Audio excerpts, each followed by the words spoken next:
Hello.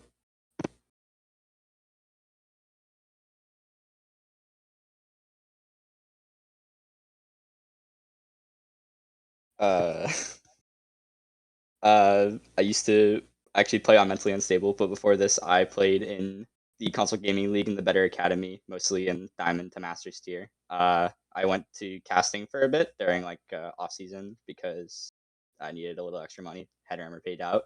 Shout out Headhammer, greatest tournament host ever. But I did a lot of casting for the higher tier of CGL. I did the grand finals for one of their side tournaments, Turkey Tussle.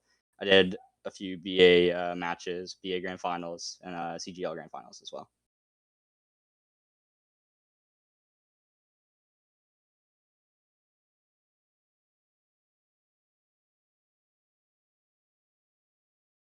I guess you could say that. It has been a little bit though. It's been about a little over a year now, so I got to get back into my rhythm. But I'm feeling confident. I'm feeling ready, and I'm excited to get to watch my team, of course, Mentally Unstable, play against the team that we have been viewing this whole season as a contender for Division Two. So this will be fun.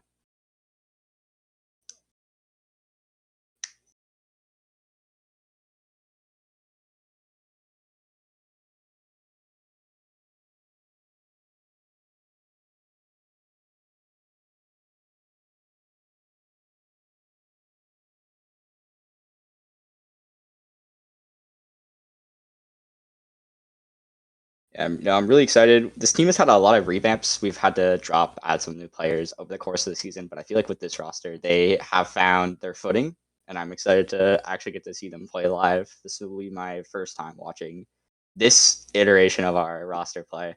Originally, we did not have Wildcard on tank.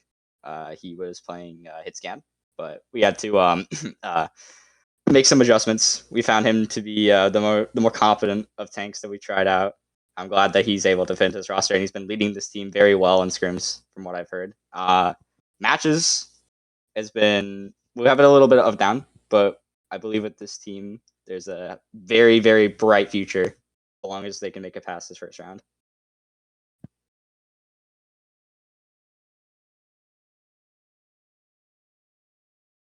Oh yeah.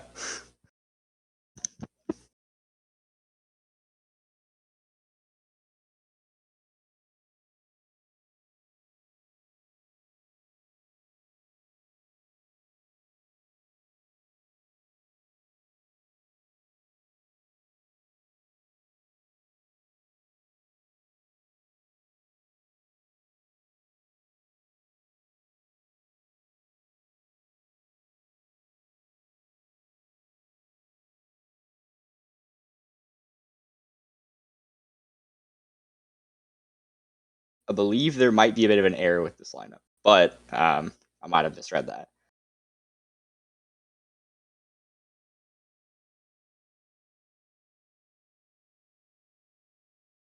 I believe it was Rosie for On Death Row, otherwise known as Row.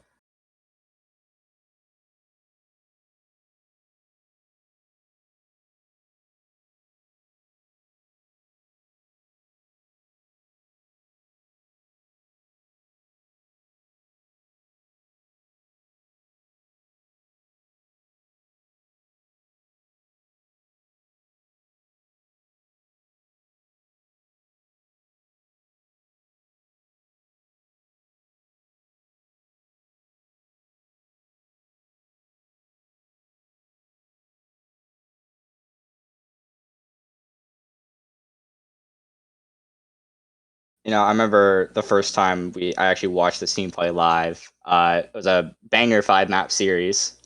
Truly, watching it made me realize that this league had some very deadly weapons at their disposal, especially with Predator. Predator is a player that I personally view as top 3 flex DPS. This guy's venture is absolutely nuts. Like, I'm a little glad that we never had to face them in regular season, but facing them now is going to be a bigger mountain to climb than ever.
Hey, I'm really excited for this matchup, and also the season awards. I have a feeling as long as people have been watching and paying attention to these matches, then they'll know who to vote for, because this All-Star game could be very fun to watch, and if it's casted, that might be there.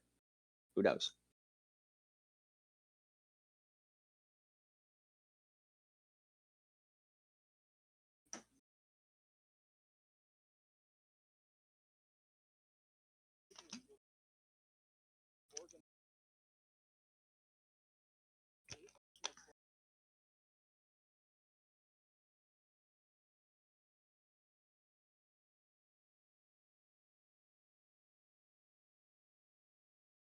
Look at that, you got All-Star casters as well in there.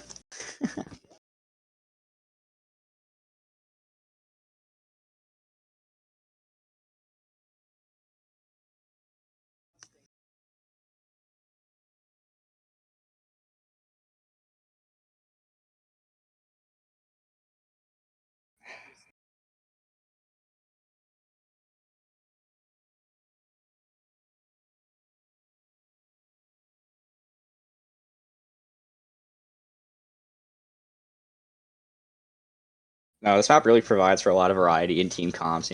I've seen a lot of Rush personally. I've seen a bit of Poke as well, and a surprising amount of Winston for some reason. I don't know. Maybe that might just be my ranked games. Maybe it's just some weird scrims we've been having. But Dr. Peninsula allows for a lot of different options for when it comes to running your team. So I'm excited to see both these teams play, because I've seen them at their best, and I've definitely seen them at their lowest. So we'll probably have a very good matchup here. I'm hoping for a close match, maybe not a map 5, because I got college work to do. But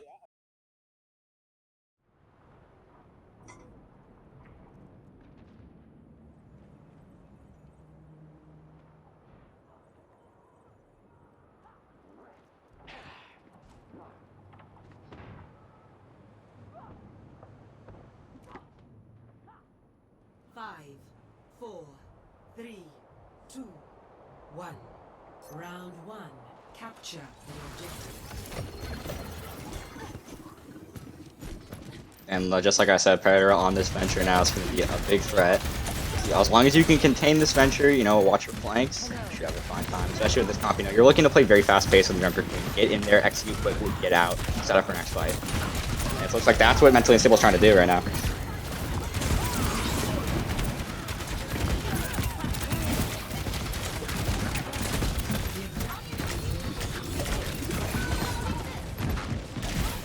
Ooh.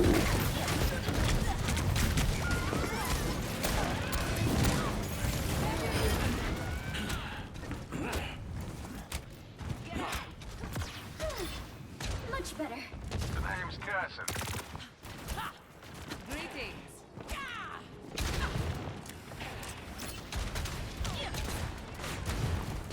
I've got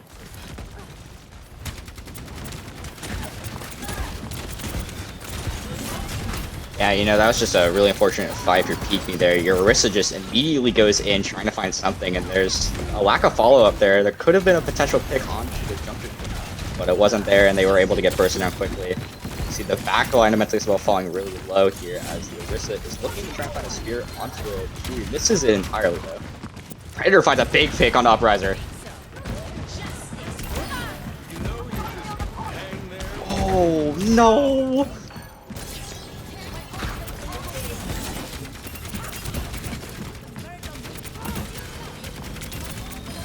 Chasing the staggers as well.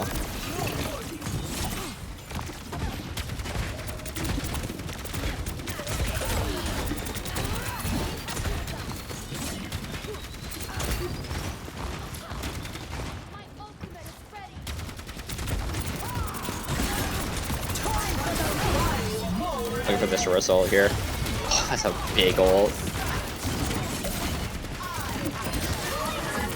Perfect Suzu there from Casey. Oh my god.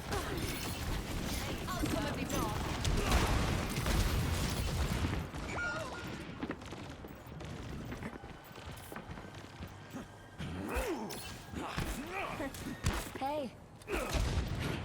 Junker Queen near? Hold on a second.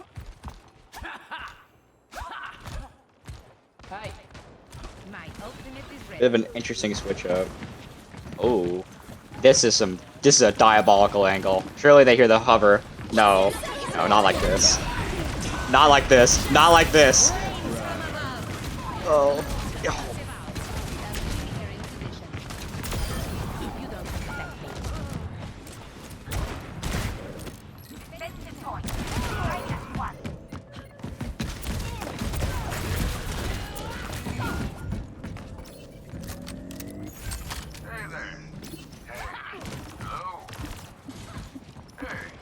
Such an awkward fight to watch.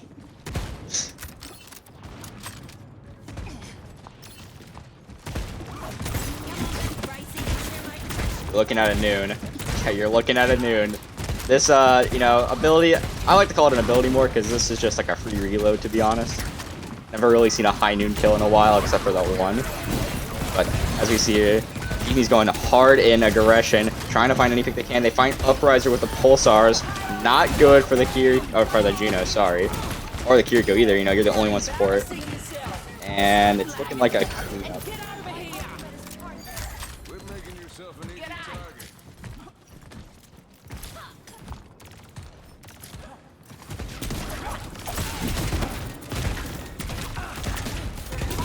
It's a slugfest. You're gonna want to go now.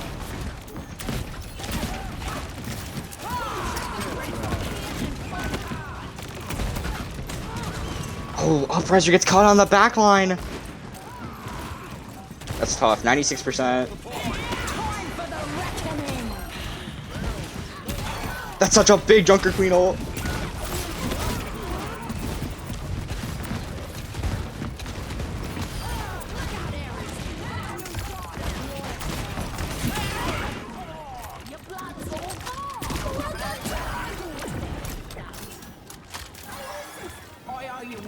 Time for the reckoning!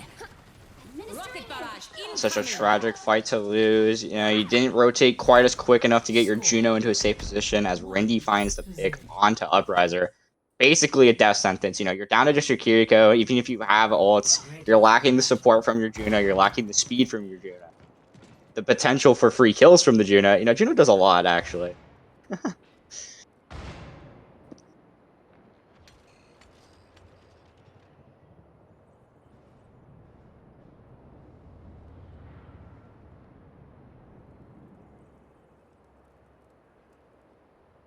5, 4, 3, 2, 1. Round 2. Capture the objective. I mean, I can see why, you know, that's good damage right there. As we see, same comp from Peekme, and a bit of a switch up from Metzing Sable as we see Skrull come over to the Echo, and Wildcard goes to the Ramatra now.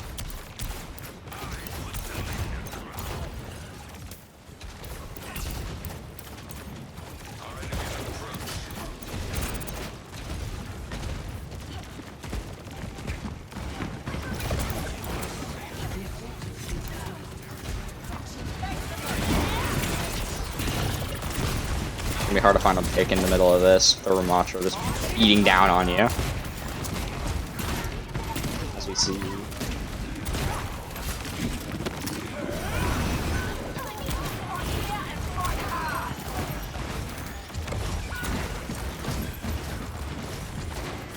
Ooh.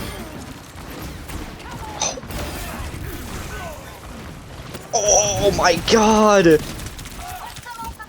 He's just skeet shooting. Move out! Stop lagging about and get over here! Oh. Rexy just, you know, went from 50 HP to full and just double tapped the support line. I mean, you can't let that happen if you're Metzing Sable. You gotta get that, you gotta secure that kill right there and then. But unfortunately, that's not the tale of the story.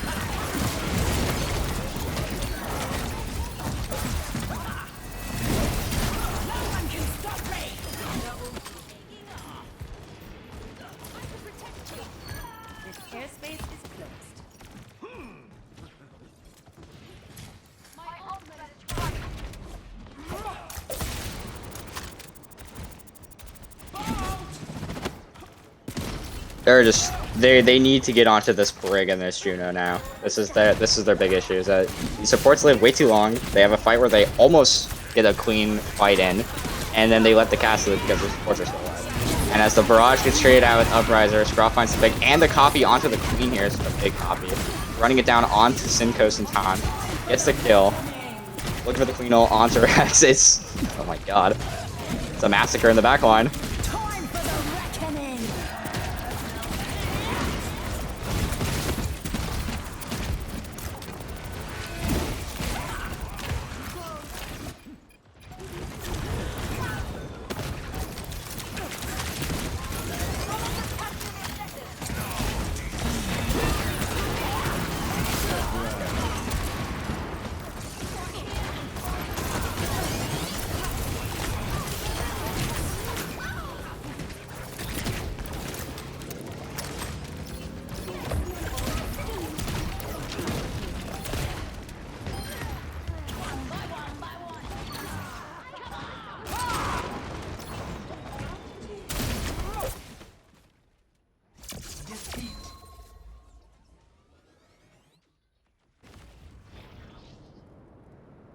You know, big surprise, the team that picks their map wins their map. But it was a lot closer than the scoreline might say.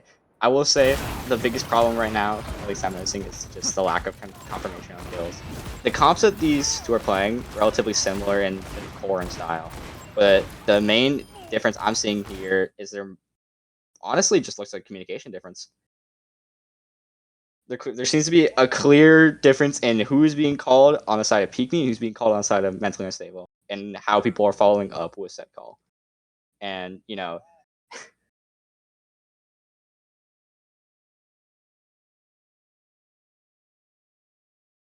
it's a noticeable difference right now.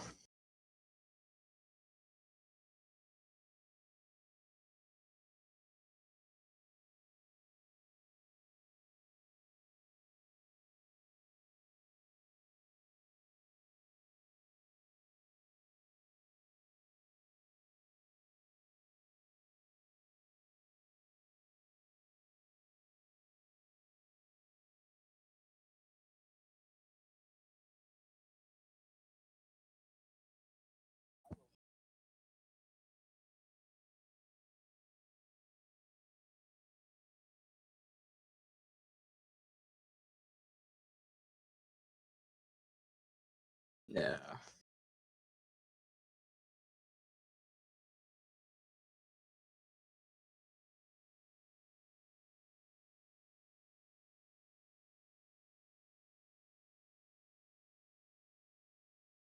Ooh.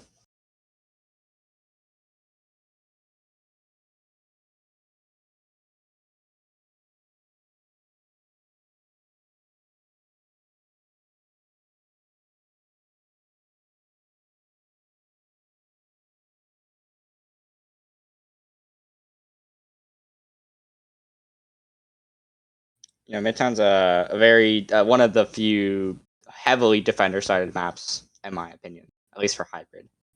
You know, you have a lot of cover that you can play around early on. First point choke is very difficult to navigate if you don't have a type of speed or an easy way to get through it. As long as some team is just holding, you have someone in the subway car, you have someone near the fire station, you have the rest of your team playing relatively close to the main. You have a lot of different prongs that you can poke at the enemy team with. And Midtown is also one of those maps where it's kind of easy to snowball. So if they let up this aggression that they can hold right now, this advantage they have beating them 2-0 on the previous map, this could easily turn into a downward spiral very quickly.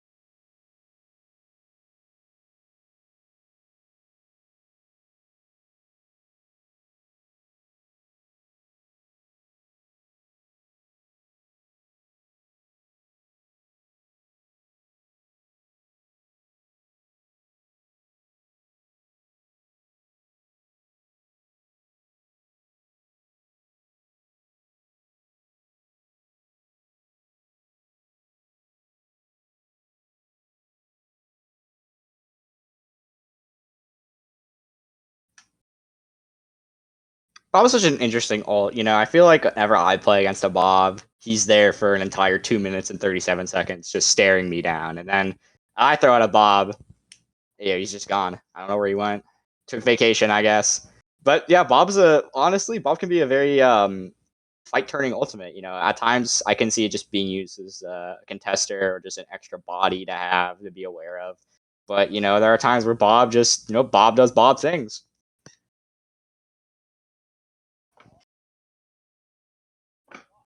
Bob does not miss. Do not disrespect Bobbert. He don't miss. Bob don't miss.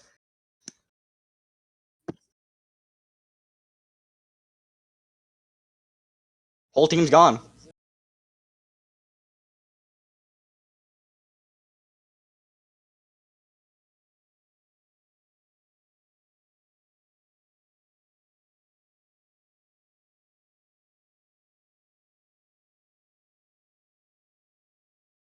Yeah, I know. Bob, I know. Ash on Midtown, it's like bread on butter, you know? It's a necessary pick in my opinion. Either that or you're really confident and you go with this Widow pick. Which, not saying could happen, but not saying it happened. But as we do see here, there's an Ash coming out from the side of Peek Me for sure, and on Mentally Unstable. We're having an Ash mirror and Predator back on the Pharah. I don't know about you, but I don't know about you. I don't enjoy Pharah on this map. I think Echo is better on this map. But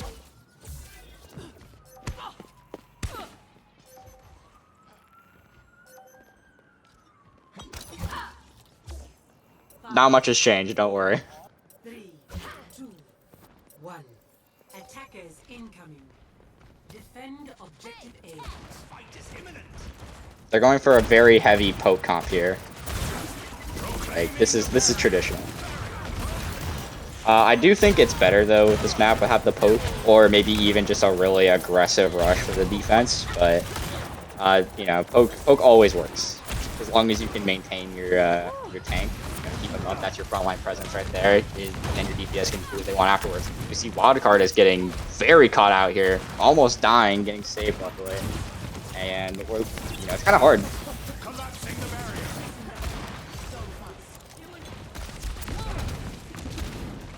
Rotating into this lane with a Pharah is diabolical, and a Dynamo.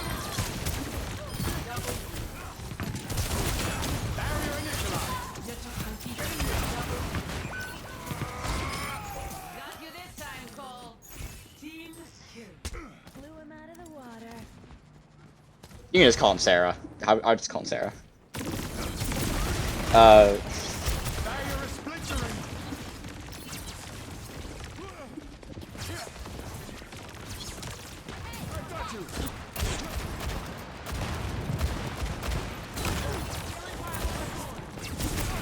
And you know, it's really awkward to try and push into this against a Pharah. Like I can see why the Pharah pick is here as well. It's really hard to try and push this angle or go any other angle against a Pharah because, you know, splash damage will just hit everybody. As you see here, a trade onto Upriser with Predator, not really the most ideal situation if you're mentally unstable losing your support, but it doesn't matter as I don't know, a Sarah dead lighting up the kill feed right now with the help of the Casey's Juno. And this should be a point capture for mentally unstable. A relatively easy one.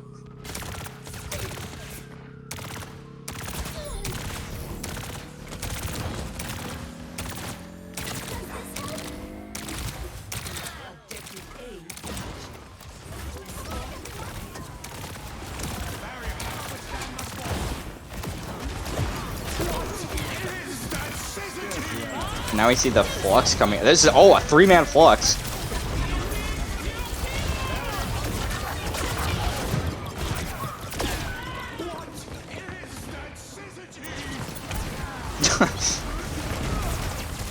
Tend to find bullets stronger than sunscreen. But, you know, we're at an even fight right here. Honestly, this is a pretty even fight. It won't be for long, though, as Predator falls to the hands of Sarah. You know, a classic cast differential, I fear. Rindy gets the trade back.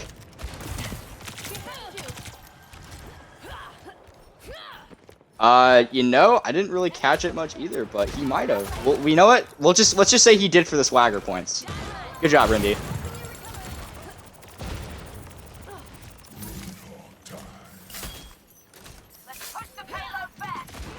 A Roadhog pick. Oh, good lord, the pig has been spotted.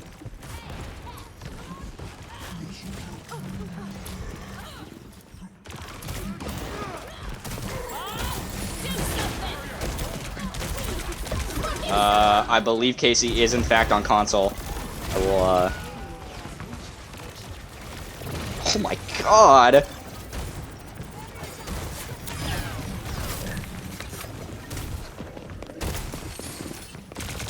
This is just a stagger. You don't want this.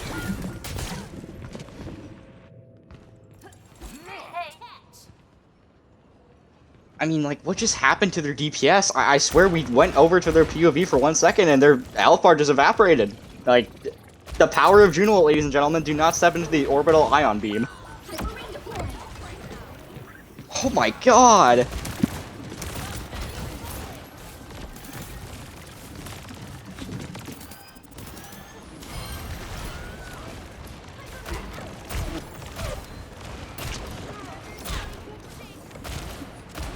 You hear the sweat beads dripping off of the support line right now. You know, this is a struggle fest trying to keep everyone topped up, make sure everyone's healthy. Wildcard is in a very unfortunate situation, but a big pick on the on death row will secure the Juno is out of this fight, at least for now. But this is looking like a peek me favored fight.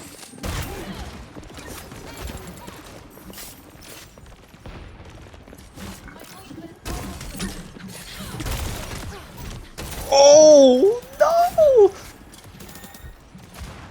Big peel from Upriser there to save Casey. Gonna deserve a kiss on the lips for that one, to be honest, but...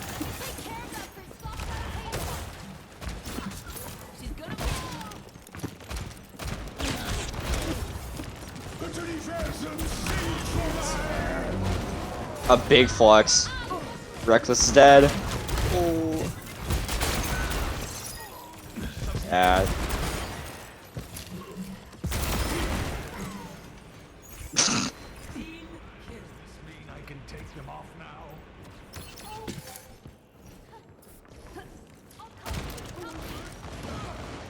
You know, I have seen Juno ult win a 1v5 in terms of ult economy. So, you know, there's a possibility here if Casey lands a perfect one that this could turn the tides. As we see here, though, walking him down. I mean, hey, you know, if you need a Juno ult to get a high noon pick, you do you, man. That's all on you. But it does secure them 2 picks, and that will definitely get peek me this fight in a little bit of breathing room now, allow them to set up in a much more comfortable position to play into Sigma. You know, it's kind of, Roadhog into Sigma. Oh my god! What? Yeah, okay, listen, I'm not one to really, you know, pick on people. Well, that's kind of... What are you doing there? Is the better question.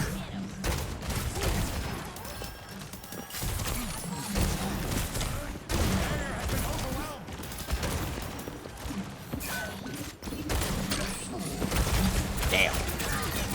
Wait. Where is that Cassidy? Hold on a second. How did their cast get all the way up there?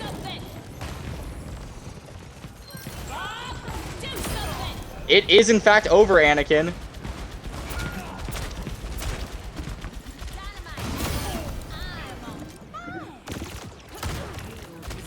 The cart's being pushed. Yeah, Wreck. You gotta turn around.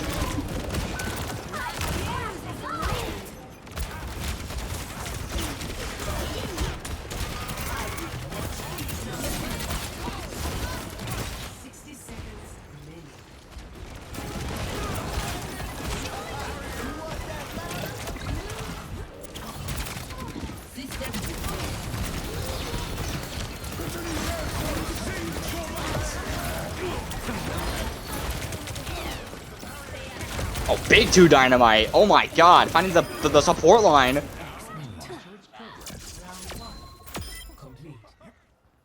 Good thing you ain't alone out here. Score 0-3. You know, I gotta say, that was a very, very fun first round to watch. You got to see a lot of back and forth between both teams, but in the end, ultimately, it might be an Ash diff. It could be. But that was such a big play at the end there. It was a good flex. I believe it caught 2, and Ned was able to finish off the 2 that were caught in flex. Luckily being the support line as well. I mean, that's just a big find there. A good gravitic flex and a good dynamite there secured them that point.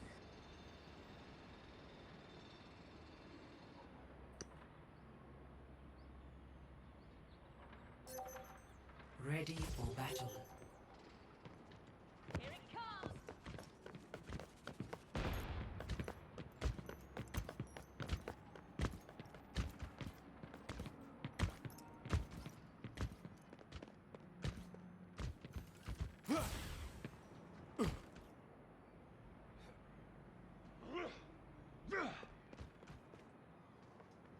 Hoi!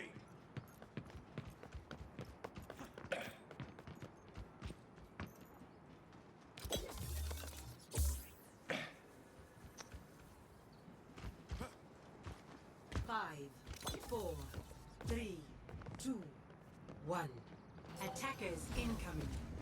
Defend objective A.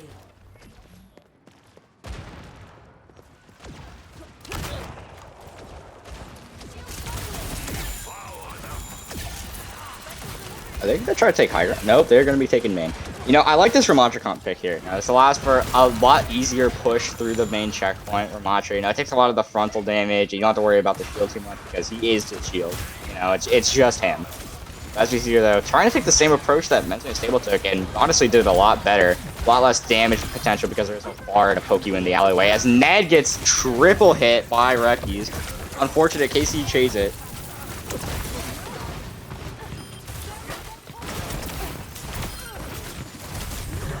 Oh my, yo.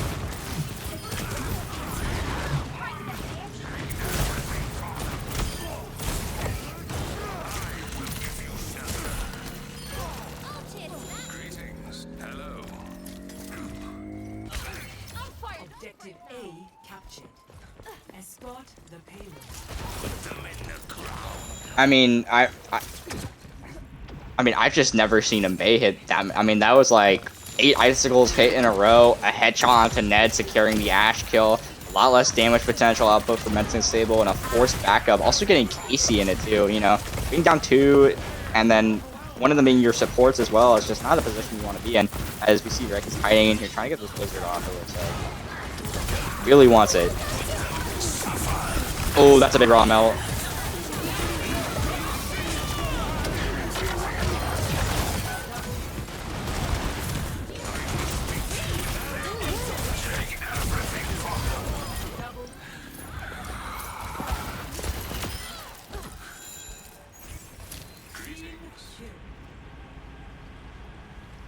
You win, but at what cost?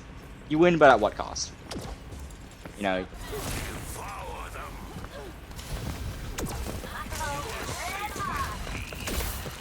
Not a real anyways.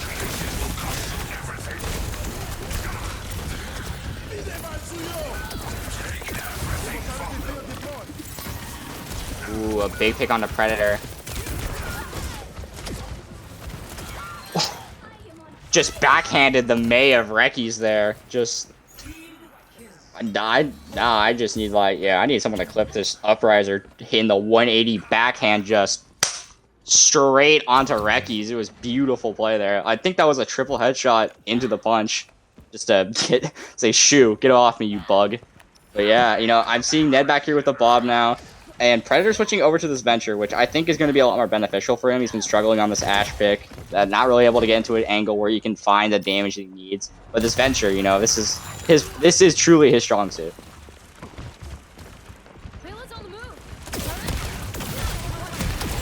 Immediately spotted by Casey. Oh, Predator stays out way too long.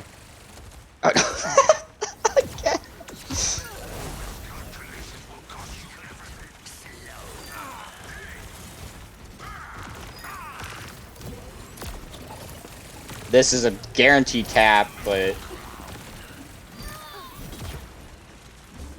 I mean, The payload has reached the checkpoint. I mean, you know, sometimes I get a little too excited, Caustic. You know, you gotta understand. You get a little too excited. Wildcard's getting chased into the spawn. I mean, this is tragic. Oh, good lord. I mean.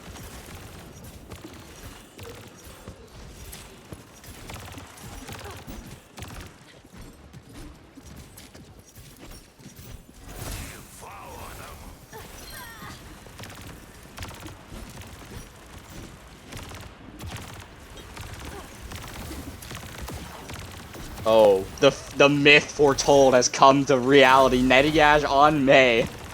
Oh, good lord. I'm ready for it. As we see Wildcard beating down Syncos and Pan in the backline and also punching up Rindy right now, trying to get his revenge for him, chasing him down to the subway station. Oh my, you know.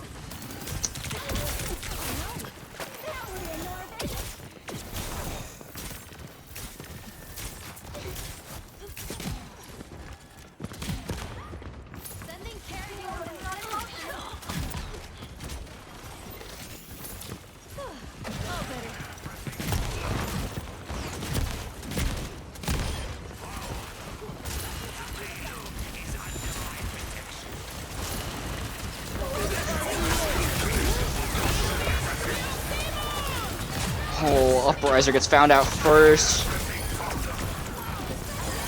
Losing your Baptiste there immediately into the fight. Already off to a bad start. And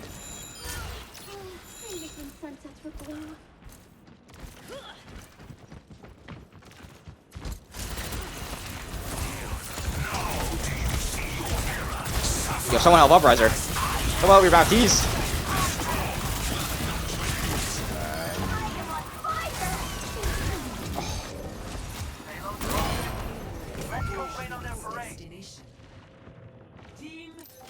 I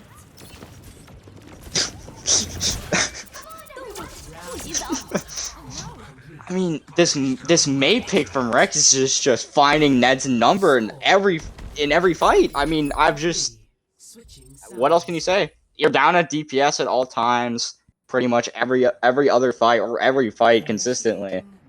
I mean, you put up a good fight and then you just get blizzarded, Juno ulted, there's a rally on the field, and they're already halfway through third.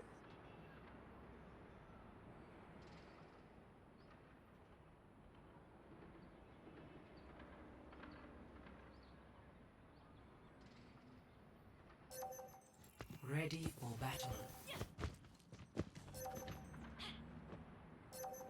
And this is definitely the style you want to play here. You know, you're trying to play fast paced. Immediately, Junker Queen pick. Get in, get your picks. If you don't win the fight, hopefully you at least did enough damage to make them fall back. Junker Queen is an interesting character, to say the least.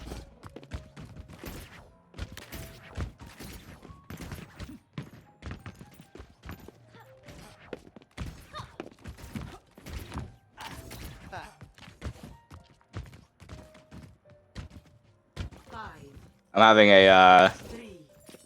having a Doctor Strange prophecy moment here. I'm about to see, oh, Diva pick. Okay, well this is a little bit easier.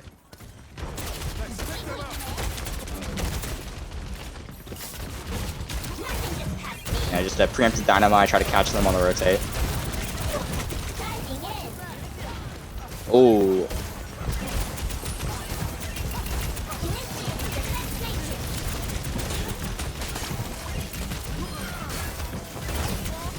Ooh, on death row gets caught out, and so does Sin.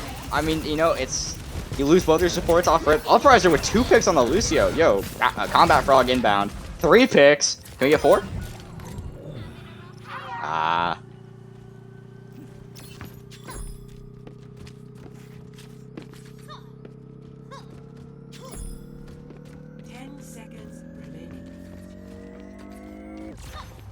Objective lost.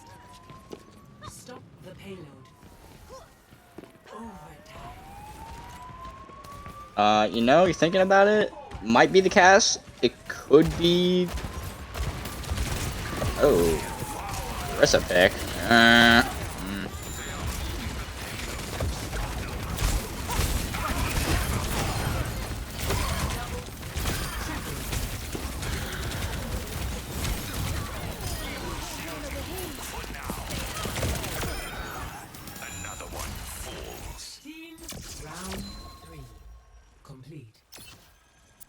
Spotted them.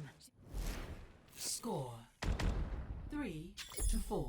Switching sides.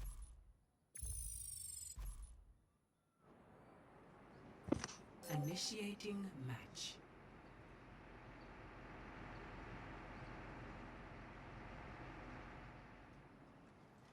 if you're mentally unstable, you gotta stuff choke. You gotta try and cut off as many potential angles as you can. You want to try and make sure you can limit their movement as quickly as you can with as little resources as you can use.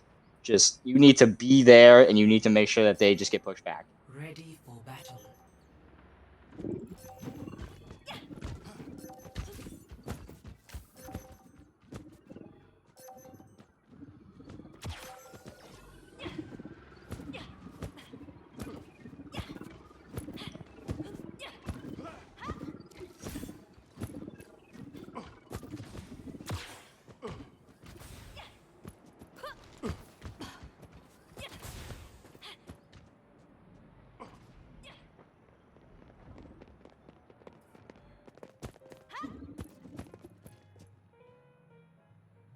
5, 4, 3, 2, 1. Macho has really found himself back into the meta rotation. It used to be, just Diva, a little bit of Rom, and then back to just Diva for a while. I saw a bit of Horse in there for some reason. Now we're back to a suitable Rom pick. Yeah. Big shocker.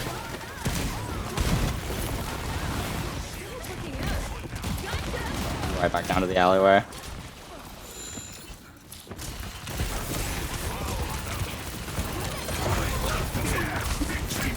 Oh, Ned is overextended.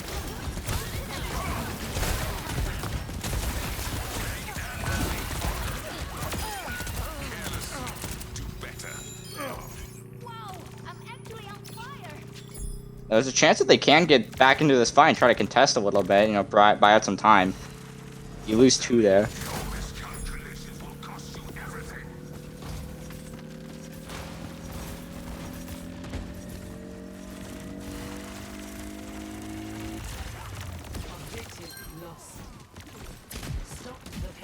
Ooh, Rindy gets caught out.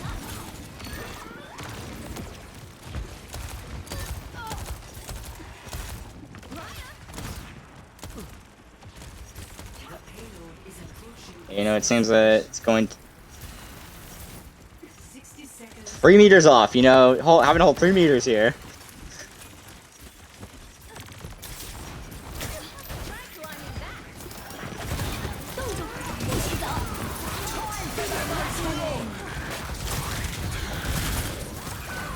It's a big Queen ult. That's gonna catch 3 at least. Oh, wait, they used the window too. Oh, good lord. 30 seconds remaining.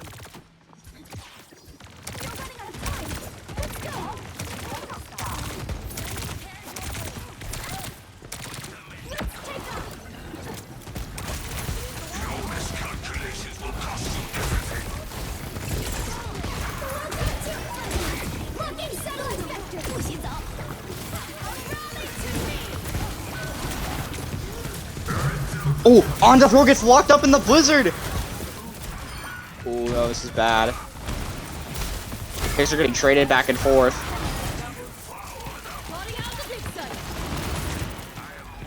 It's not gonna be enough.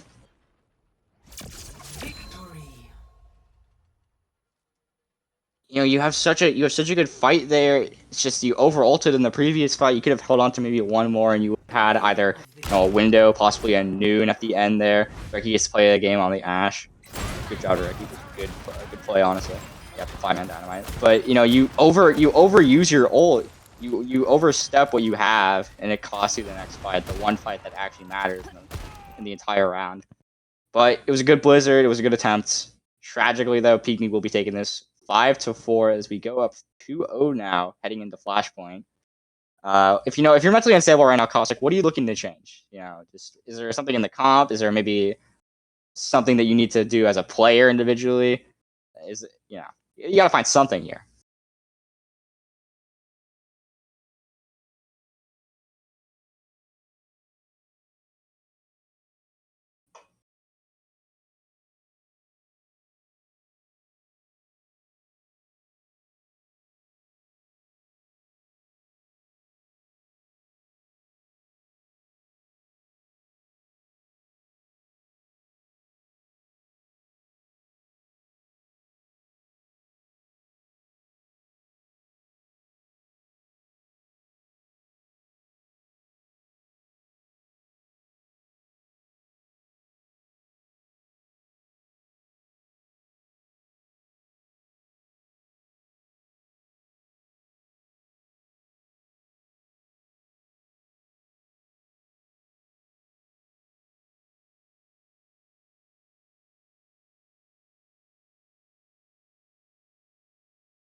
Absolutely.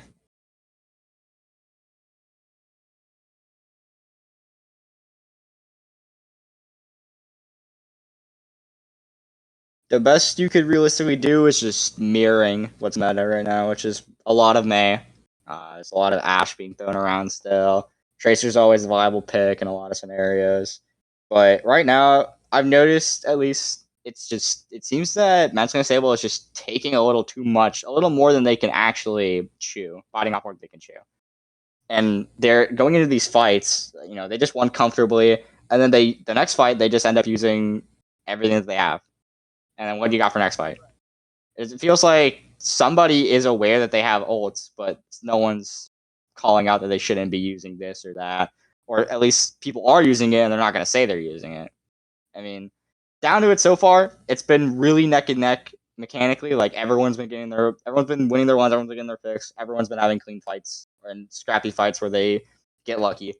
But it seems like there is a comms difference just based off what has been happening in these maps.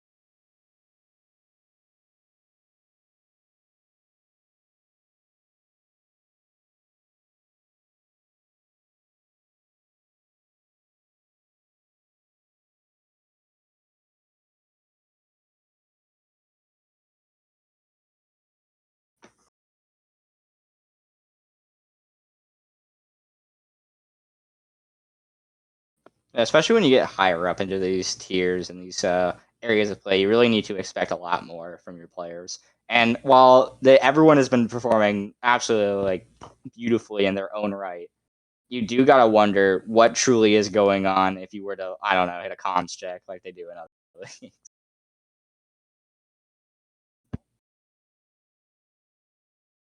I think that's for the better. I think that might be for the better.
I gotta say, I took a look at some of those jerseys and I really thought about it. Then I remembered I don't have any money, so maybe a different time.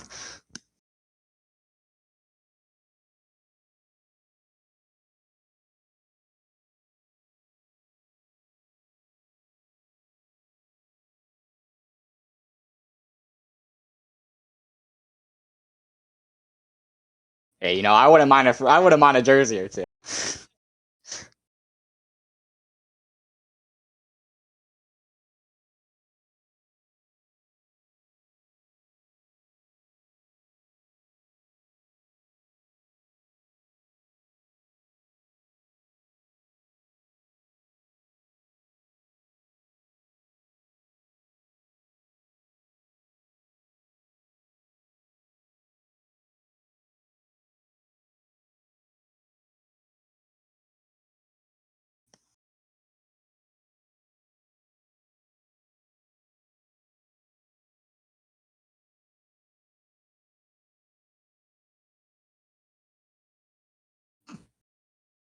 Oh, wait a minute. What's going on in that Twitch chat right now? Hold on. For no reason whatsoever, I vote for Rindy as best tank. Hold on a second.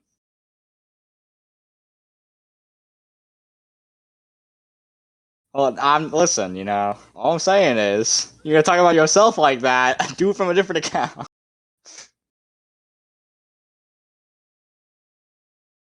Mentally unstable, not winning, frauds? Agreed. I agree very much, Emisilla. That's so real.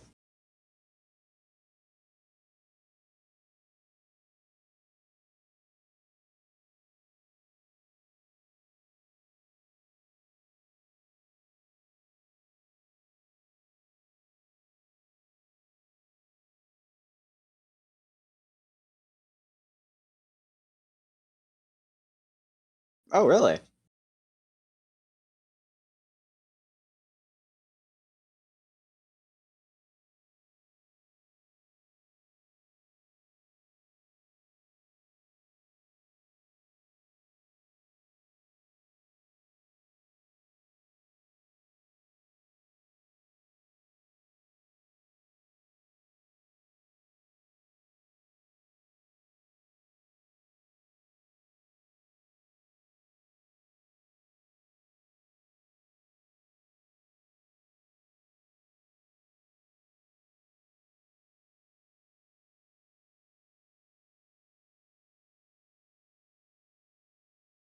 You know, if I ever find myself coming to an odd sum of like $70-some, you know, maybe I might get a jersey.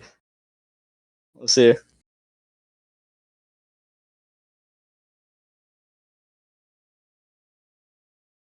Oh yeah? What do you say?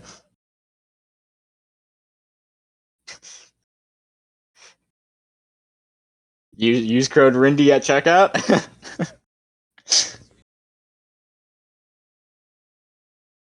Oh shit. Actually adds 20% on.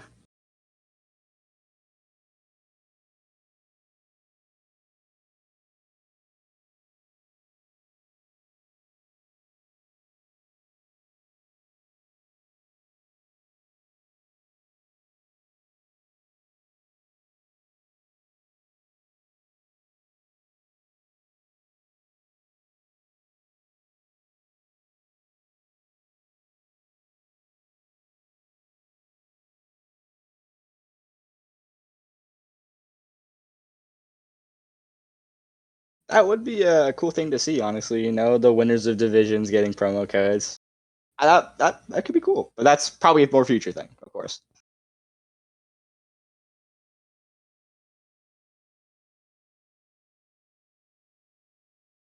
Of course, we're just the stream team, you know.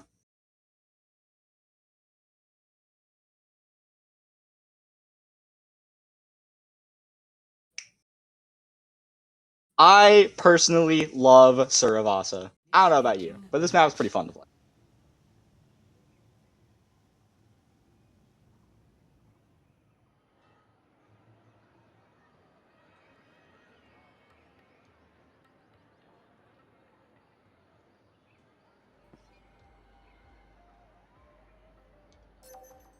Ready for battle.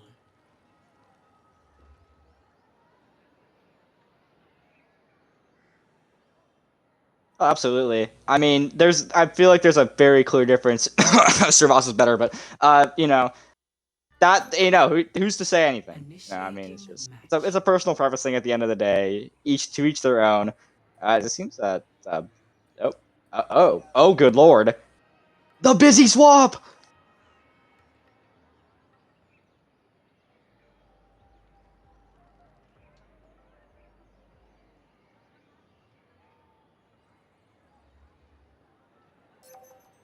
Ready for battle.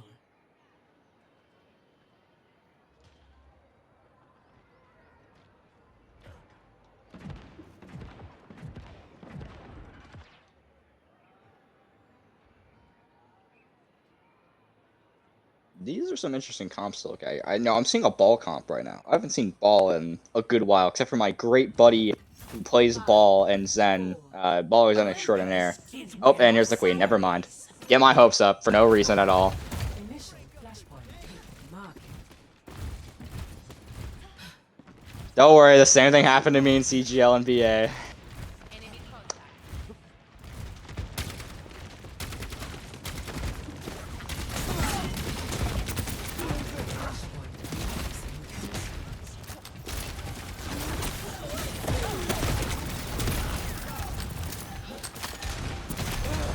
Wait, the first time I'm seeing mentally disabled have point control.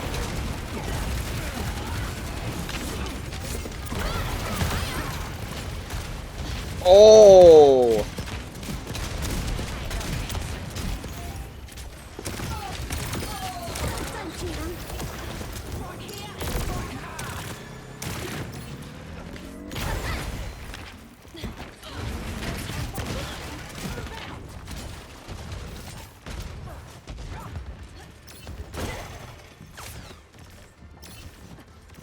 Hey, 12% is a lot of percent, okay?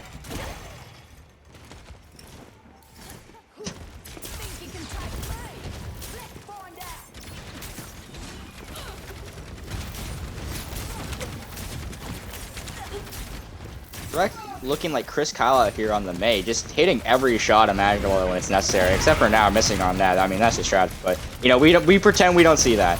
You see Busy in the backline right now.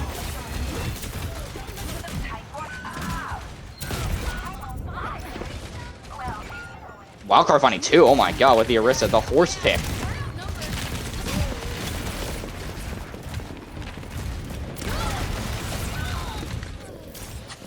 Oh my, put on a kebab, just roasted over open flame.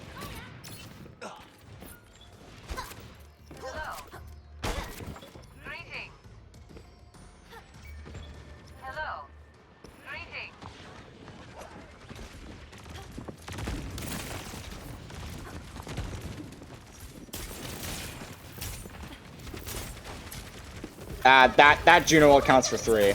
That counts for 3. That counts for 3 ults.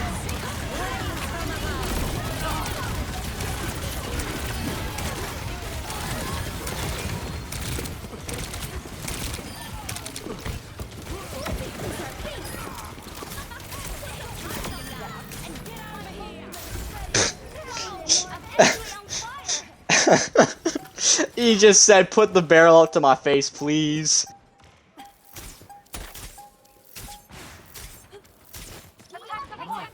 I mean, I feel like they mentally simple has just not learned their lesson yet. I mean, they're really hitting the monkey see, monkey do tactic of, oh wait, someone just pressed their ult button. Let me just, yep, all right, guys, everything's out there on the field. We win this fight now, and then you know you don't win it. I mean, it happens, but that's 4 ults online for PeakMe, and that's a window and a beat coming on for mentally disabled. This is not a positive elixir trade, as my good friend would say.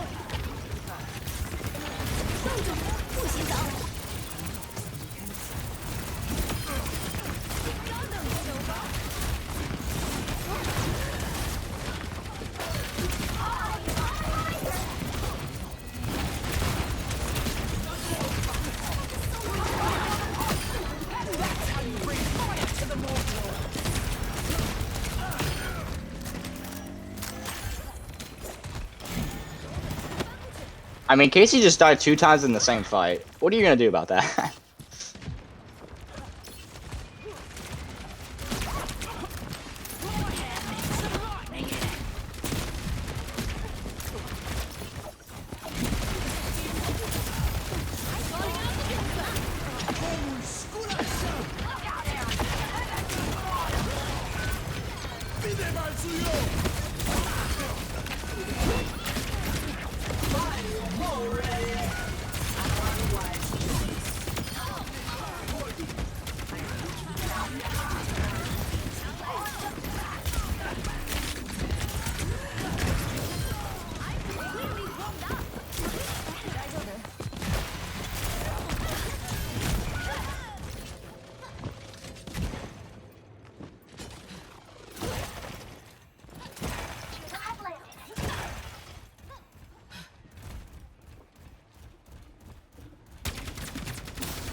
I feel like Ned is just getting hip checked by a Mei.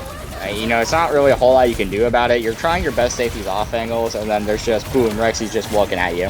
staring you down. Oh, wild card.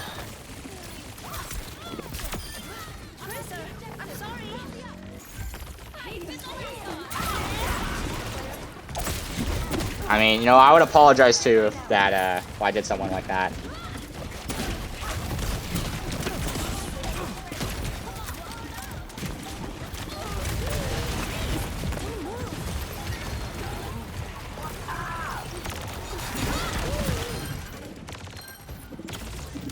Time for the reckoning. Did he just miss Junker Queen ult?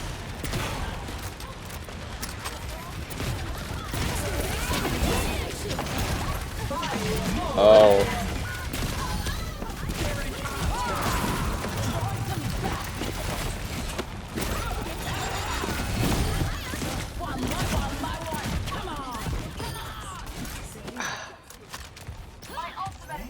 Flashpoint. I mean,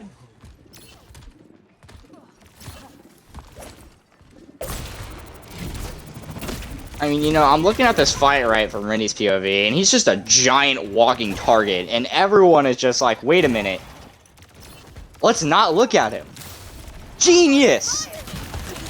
But, I mean, Mental Example is just, they're crumbling in these fights just under the weight of absolutely nothing. They're being crushed by paper. It's crazy. It's crazy out here to watch. But I saw Junker Queen get no value, and still 2 people died to it. Like, pretty low. Uh-oh. Uh-oh.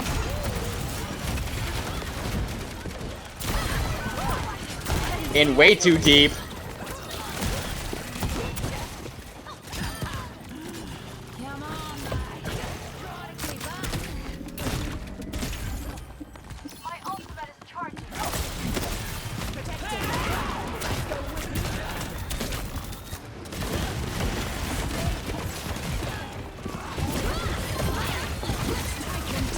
Oh my.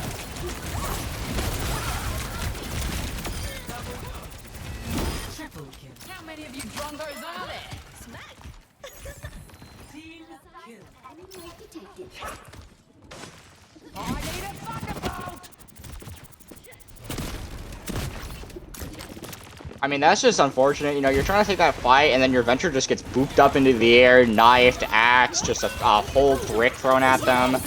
And then you lose your Venture the very next fight, and also you're... Okay, never mind. Using the Juno ult to get out of the Blizzard. I respect it. But also losing your Juno.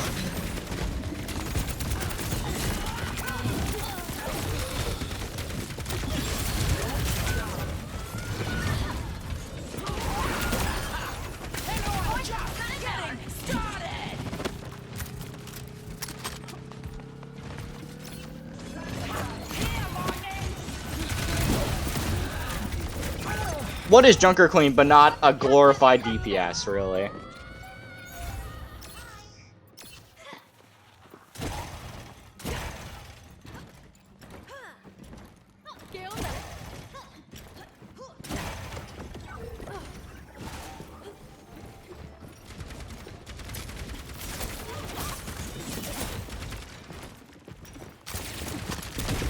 Well, you know what they say, Caustic? You can't reverse sweep without being down 2-0.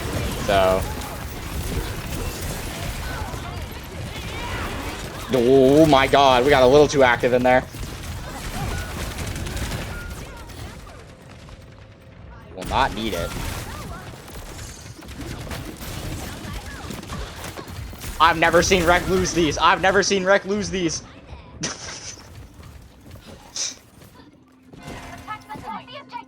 Lost. Next, flashpoint garden. There's a lesson in every mistake. This is what we call a casual play right here, you know? Like, you're switching to the Zarya because you can't handle the Orisa power. It's okay. You can just admit that. But it is a little corny.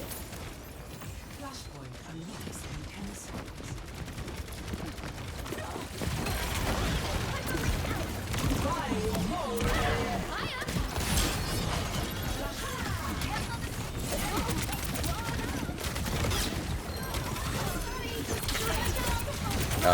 What the busy doing?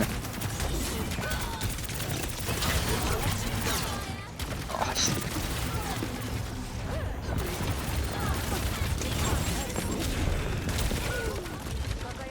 Ooh. Big stick.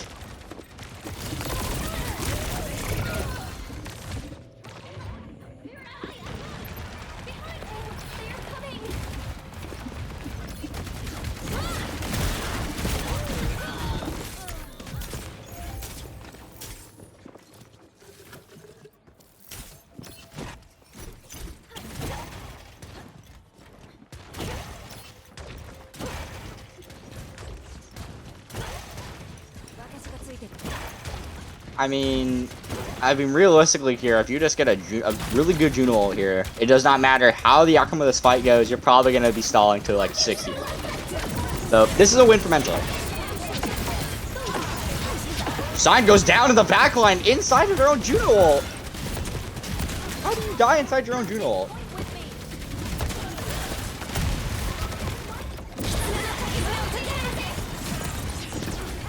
Oh. Metro diff.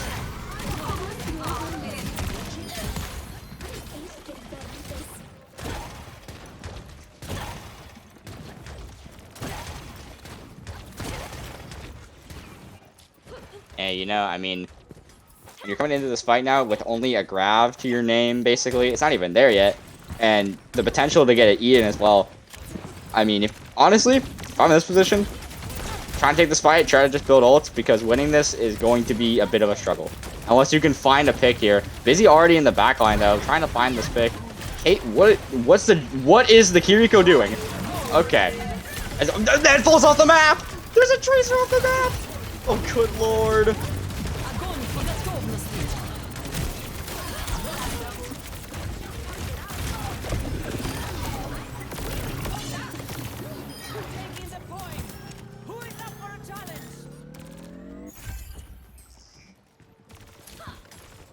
Yeah, you have one job.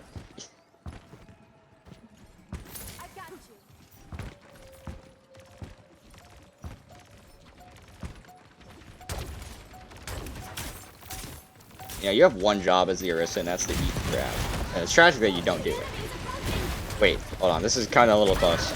There might not even be a touch. There's no touch. There's no touch. I mean, like, goddamn. Pardon my language, but that was such a series of events. Your tracer falls off the map. You trade it. You get grabbed. You lose the fight. You come back into contest, and you don't touch. I mean, it's evil. It's just an evil game. I mean, what are you gonna do, I guess?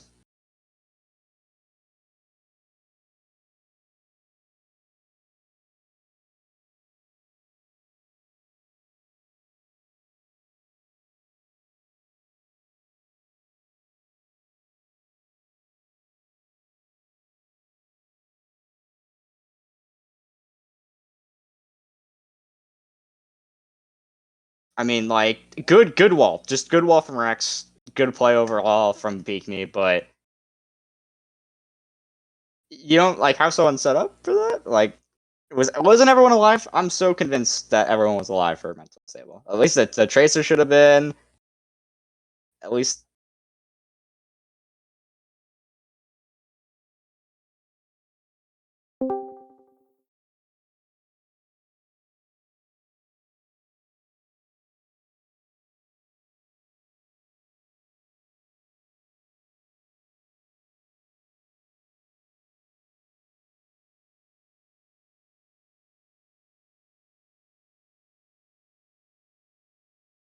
I mean,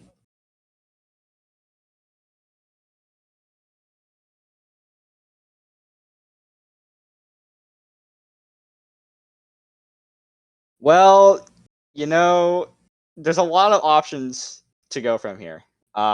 Mainly looking at Rindy, Rex, and honestly, maybe might be a bit of a sleeper pick, but whoever the Juno was, On death row? Was on death row the Juno?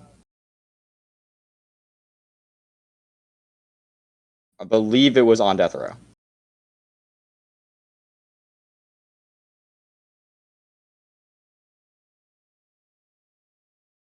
Either way, personally, this was a masterclass of the funny Mei character. I mean, as great minds once said, Mei always prevails, and it is once again proven here, purely just off of the back of Rex.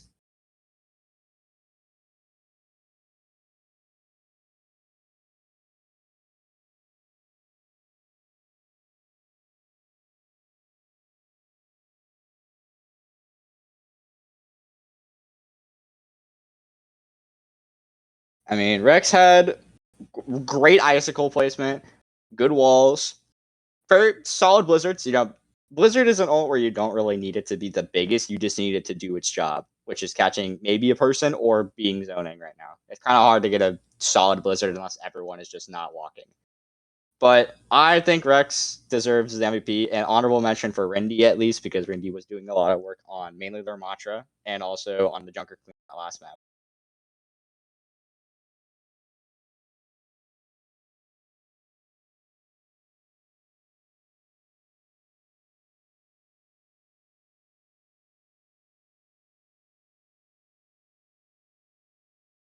Yeah, you know, it was a good series to watch. It was a great series to watch. Happy to be here to cast it with you, Caustic. You know, hopefully I'll be back soon, but I will not be in this for this next game.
Adios. It was fun being here.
Hello, ladies and gentlemen. Welcome back to the stream.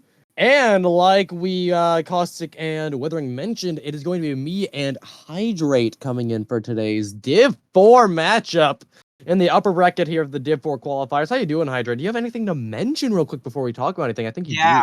I'm great. I'm having a great day today. As someone pointed out in general chat, I'm in a noob hunter video. We all are as Shadow. Um, that This is C9 yesterday of Pulse Which versus one? Boostios. There you go. Pulse versus Boostios on Antarctic. Last point got put into a noob hunter video, and I'm very happy because my voice is in that clip.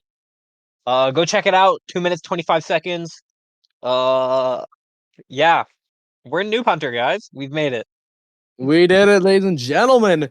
And now, you know what else we're going to make it to today, ladies and gentlemen? This game coming in here. So let's look at the rosters here for FIWB Ball against Sakura Samurai. And fun fact, Hydrate, I know you probably don't pay attention to much as Div 4 as I do, because I do coach in this Div.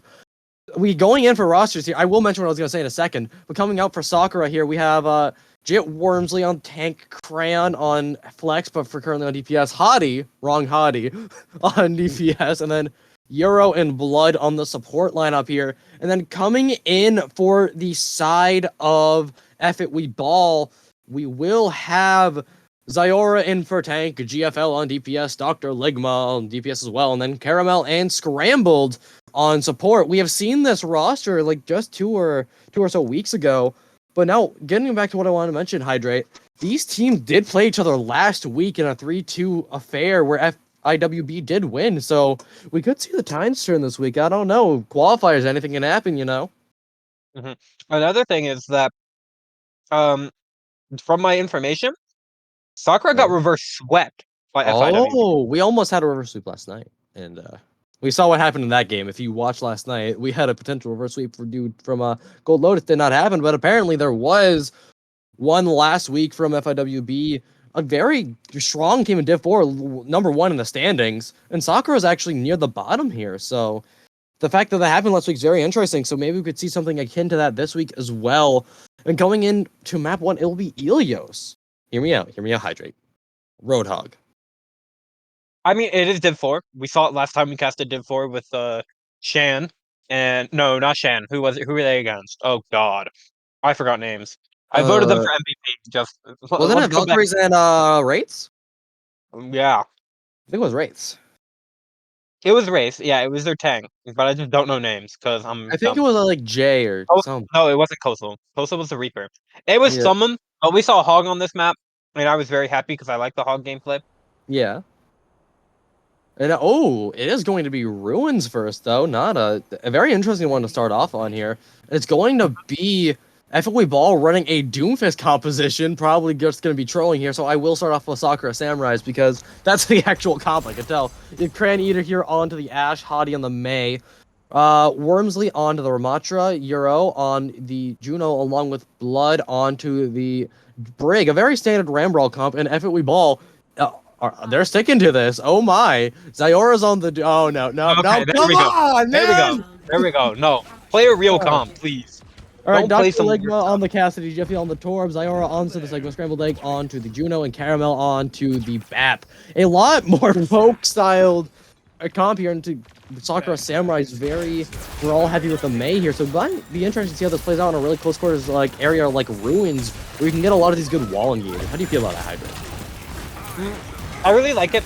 Also, I've played with Hottie before, and Hottie's a pretty good Mei. They actually tried out for my team, Iron Rose. But decided to go for the Div 4 team instead. As we see here, I'm just looking for a little bit of walls here. Not really gonna find anything. Ooh, nice pick. Yeah. That's a Juno pick. Scrambled. Jit really low, will fall. Dynamite comes out. Cran Eater almost gets the BAP there on Caramel. And now you kind of just have Sakura trying to survive on the point here, Caramel falling low, but not falling to Cran Eater. And now it's going to be FIWB taking the first cap here and being able to walk in and take some space here. Euro gets a pick in the meantime. Hottie does not fall thanks to their ice block. And now Dr. Logan was going to have to fall back here from this Mei onslaught. The ice beam of death. Hottie's just a little too far in. A little does too have early a there. quick orbit though. Flux the counter. but the healing might just be too much. Blood getting out of the orbit, has to not even bash back in. Zyora does get a good pick here. The tank known here for FIWB, I think Zyora is quite known. And now Dr. Ligma hits the high noon, cleaning up here for FIWB and getting the fight win. A very, very scrappy first fight, but it will be going to the side of FIWB here with a very interesting. Can I mention the Torb? I feel like I want to mention the Torb. Like the Torb is good. Yeah. And then also just having the overload just to be able to like go in a shotgun down Hottie or like Wormsley, I think is a lot of good value. Yeah. Well, just another thing on that point there, really. Oh, just walking in front of window dies there. Another thing was just Hottie just overextended. Just went in way too far at the beginning, without Jit Wormsley, because Jit Wormsley fell like last in that fight, so they were coming back still. Yeah. And just Hottie just still kind of walked in there. A little bit of an overcommit, and just kind of had that whole fight really dialed out because of that. Yeah, we're gonna just come out here. Jit Wormsley is back, so. And now think about this. You already took so much time in those two fights. It's already 80%. So if FIWB win this, they get a free cap. GFL countering the Blizzard with the Molten Core. Cold versus hot here. GFL may fall, but they trade out the May in the meantime. Crayon Eater has the Bob on the point here, getting a lot of good value, a lot of good poke on his Zyora, but it's not going to get any confirms. Rally in here from Blood Moon. An orbited counter here from Scrambled Egg makes Sakura fall back. 95% and counting here on the point. No one can touch it. Wormsley finally getting this annihilation. Gets a kill and a caramel, looking for the other support in Scrambled Egg. They get two, looking for three, trying to find Dr. Ligma here on the Cassidy, but they have to stay on the point. They have to stay alive. Dr. Ligma on this Cassidy still putting up good numbers, good sustain. And Jit Wormsley will fall to this orbit with the help of GFL. And the Sigma Flux there, just getting a lot of value, making sure the Ram, the most tanky person left on the field, would not survive. Euro does get the pick on a GFL, but Zyora still survives and will be winning FIWB that first point here on Ruins. I'm still really surprised that Ligma survived for so long. He was sitting in the little like between the corners. Yeah, but he was just 1 HP, and I thought for sure Euro was gonna win that, but just didn't. Yeah. It just Euro didn't finish that kill off there, and just Ligma stayed alive, helped finish off Jit Wormsley. Hottie tried rushing in to save that, couldn't get anything done, and then I think it's because you had to like just stay on the point there. Well, yeah, but you had Jit Wormsley there, and I thought that's why I thought for sure Euro was gonna get Dr. Ligma there, and just it didn't happen, which was very weird for me. I don't know. Transfer over to the Cassidy. So, yeah, this is an actual standard bunker comp here going into the lighthouse. Sorry, wrong map. But Dr. Ligma here is onto the Junkrat along with GFL in the sim. You see that you do rarely see this comp at the same time. This variation would be very good into Sakura's Ram Brawl here, just for the fact that there's so much spam damage from the sim turrets, the junk, all of that. Romatric does not have a lot to sustain him besides his block, but a good wall to coming in to start this engage. But like I was saying, Dr. Ligma finds Blood Moon, the break falling early, and now Jit Wormsley already 1 HP, and Caramel's gonna get the clean up here for FIWB, winning this first fight, doing it pretty quick. And now, I mean, how do you engage onto this? Because Sakura seems to just be spamming them out with potentially a nade or and Farah and a Junkrat and Mercy. Okay. So that's a full comp switch up here. Yeah, they give up any and all ult charge they had for a full comp switch here. Running the Far Mercy, having a jump to keep the spam damage there. I mean, I don't hate for it, this. I'd say this junk spam from Sakura is actually stronger than the junk spam from FIWB, just because the junk for FIWB can only really spam into point and like around it, but a Crayon Eater can just go from down. He's like he gets one. He gets Caramel right here at the beginning of this. Jit Wormsley goes in though, and not too much into Winston. The Joker fell in love. And now you have Zyora just staying alive on this point, not falling down. The Junkyard not doing enough damage. Crayon Eater does finally get that pick, but too late. The rest of Sakura will fall. Besides Crayon Eater, one more pick, and that will still be FIWB taking another long sustained fight and just winning it out. Getting maybe one long fight left, or maybe two if you take this quickly if you're Sakura, but you don't have a really good engage to it. Besides just Winston. Down the Reinhardt beside FIWB up until now. Reinhardt just now comes back. Parallel falls. Ooh, Tire comes out. Oh, Fire Strike is whipped, and that's one of the one take back. Yeah, and the DPS getting that team kill. Cap of the map. And Very good honestly, Crane Eater there. yeah, the pocket of Junkrat. I mean, I'm all here for it, honestly. Yeah, he got Caramel first, which meant no immortality, and then just immediately pulled that tire out. Second he saw he got that confirmed, boom, 2 down. GFL and Dr. Ligma both just, or maybe it was scrambled. I don't actually remember. My brain's going braining. You know? Yeah. They found Ligma and scrambled there on the tire. And now Hadi almost walking to the Reinhardt, forces an early lamp, but gets bursted down here by the enemy Baptiste of Caramel. 30% in counting here on the point. Tire coming in. Hadi gets Resident Chaos. It's a 4v5 here still for Sakura. They lose their Ana. They lose their Farah and Hadi. And now it's going to be just Jet Worms are trying to stall. Not going to be enough. Too much burst damage. FIWB takes his point back. Crayon Eater, a valiant attempt to stall, but not going to be enough. 20% in counting. Well, 80% in counting here. Only got 20% left. And you have Zyora here looking for maybe a funny shatter. Yeah. This could be a solo shatter onto the Ana.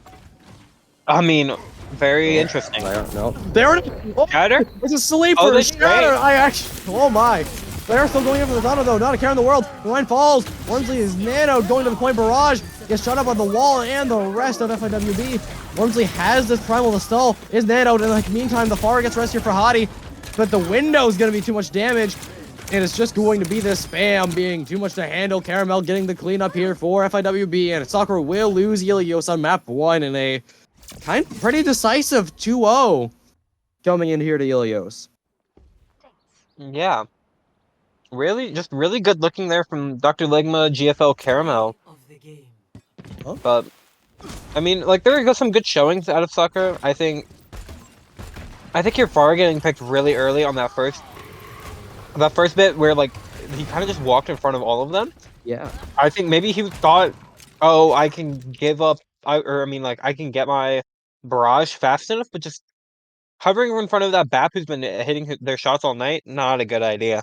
Yeah. And I mean, honestly, the comp kind of works, but at the same time, there has some flaws. Like, what is the Winston supposed to do there? Because you get bursted down by Rhine, Junk does too much damage, Symmetra is just beam, feeds off your bubble. What does Wormsley do there, just besides be a small distraction? Yeah, That's what I'm thinking. maybe they thought turrets were a really big problem for them, but It was more. I don't know. I mean, I don't really think the Rhine pick was the play there, or not Rhine, Winston, Winton. The Winton pick. I don't think that was the play there at all. Maybe like a Diva even would probably be a little bit better. I don't know. It's like that's a rough team to run into on any tank, honestly. Yeah, very rough. But now coming into hybrid, you do know that, I mean, FIWB does like their poke, they like their brawl. So maybe you could take them to somewhere like maybe a little less, like maybe a little more divey. Maybe like a Blizzard World is in the odds. Maybe a potential Eichenwald. I don't think it's going to be mid unless you have like a good comp cooked up and you have a good strategy to beat FIWB here. With maybe a comp such of like just a different kind of brawl. Maybe add a Bastion into the mix. I don't think you take the midtown. So No. what do If you I'm them, I'm not taking the Midtown, and I don't think I'd take the Eichenwald just because of how strong. first? Yeah, first point would be for FIWB. I'd more realistically take this Blizzard World just because you can run the dive, you can run Their own a Winton. lot of different comps there. Yeah, you can run the Winton if you need to. And then, yeah, and also you can probably get away with that pharmacy a little easier as long as FIWB doesn't go to the hit scan for their DPS, but at the same time, doesn't really look like they need it with Caramel locking it down there pretty well on the Baptiste. You saw the kill feed light up with Caramel getting 2 triples or doubles every fight. Yeah, Caramel looked really strong. Oh, they're going to Midtown. Oh my god. Okay, Dusty, Sakura. Nyx has gets every map right. I get every map wrong. So if I say something, if I say they shouldn't go somewhere, expect that to be the map, ladies and gentlemen. But coming into this, I mean, what do you think they're cooking up here? If they do take this brawl duel going into a midtown, maybe if they take this duel, then maybe they swap up the DPS comp a little bit. Maybe run. I mean, they were running the Ash when they were mirroring the brawl, so maybe they try and just run that cast. Eater did look pretty decent on the cast, in my opinion. So I think if you run the cast, you can get a bit more of the brawl going. I mean, you also just really want to play more patient there. They were really trying to get something going. A couple hero plays coming out from the side of Sakura. So you got to slow it down. Think more cautious. I mean, like, yes, FIWB is the #1 seed in your division, but You almost beat them last week. you guys almost 3-0'd them. And I mean, you guys can do this. So just Yeah. take a breath. You know what you guys can do. And to FIWB, just like if like they're If you're running confident something. when you're running. Yeah, if you're confident what you're running, keep running it. If you think you need to make just micro changes, make these micro changes. Keep being confident though. You guys are the #1 team for a reason. I think there's a reason you guys are as strong as you are, so keep playing to those strengths. Try not to get forced onto something you're not comfortable with. Yeah. And I mean, honestly, you bring up great points there for both teams. And honestly, for the side of Sakura here coming back, since you did just talk about FIWB, I do think Sakura here, you don't have too much pressure on your back. Like, yeah, it was the first map 1. That's just map 1 jitters. You got to get them out of the way, right? Being casted, it's a little rough. You got to just get back into the swing of things, right? So what you got to do here is stay on the same comp. Oh my. I mean, right on defense? You know, I do respect Zyora Ryan. I do respect the I Ryan. rate it. I rate it. Pigeon! Pigeon. But anyways, yeah, no. FIWB not straying too far with already on round 1 of Ilios. I actually pretty much the same thing besides Dr. Limnell being on the Ashe instead of the Cassidy here. Sakura does have a little bit of a I don't think they're gonna switch off of this. Maybe just a sim TP for the quick TP, just maybe a quick sim TP. But I think the Sombra might be what they actually want to do. Maybe hack Sayora and burst him down. They could be running it to No, this so okay, yeah, just TPing out. There we go. Maybe. Yeah, TPing back to Ashe. And no one took it. No one took it. So I do think the Ram may I feel like this comp does fare a lot better into Zyora's Rhyme compared to the Sigma that we did see on Ruins back on Ilios. But it's going to be a matter of how you play this because FIWB has a comp that can shred any wall from Hottie. But you do take this quick alleyway rotation. It's gonna be a little rough walking into all the spam room at FIWB, but if you can get into Firehouse there, you have a very good setup. You just can't lose someone early. yeah, and if I'm Sakura, I'd maybe have my Gyro almost getting caught out there. No, Euro, yeah. I don't know if it's Euro or Gyro. We always mess up our pronunciations here on the casting. Oh, Hottie falls shotgun. A Cran Eater finds their mirror and Dr. Legma. The Reinhardt coming from the top ropes. Zyora will get punished for this, but doesn't die. They charge into the enemy team. Doesn't die whatsoever. Wormly and the rest of Sakura didn't even get damage. Something. Torpedo Zyora didn't even get damage. Zyora just straight backed out. No damage came onto them. And now look at that. They already have Shatter. They already have Shatter. Gosh. Oh no. The fastest builds here from Zyora on their ultimate. If you're Wormsley, your shield's gone, and that means that's free reign for Zyora here in the next few seconds. The Reinhardt looking for a Shatter, but you do have some ult to counter here soon, but you do have to build it quickly and play this safe. You have a minute 30 burn off the clock already. You're walking on a scramble belly. Shatter hits 2, is big. Support for support here. Zyora does find Hottie. It's going to be Wormsley though, getting a lot of good picks here, but does not find Zyora until too late. Cran Eater hits the Bob just to make sure this fight does not go south, and the Bob will sustain. Keep. Oh, but he loses. No! Oh my! Dr. Ligma shoots Cran Eater in the angle where Bob couldn't see him, and Bob does disappear. I thought Dr. Ligma was gonna walk back into him there. And that's 2 minutes off the clock, and you do use your Bob there because you think you can win that fight, but you just didn't account for your mirror in the Ashe there. And now, I mean, you're walking into a window, and there it is, very early window. Over to counter. Wormsley already falling instantly low. Has to use Annihilation to keep up, get a lot of that burst damage in there. Punch is going through a hallway, finding Zyora with the actual Ram Aura. Orbit to counter, but it's too late.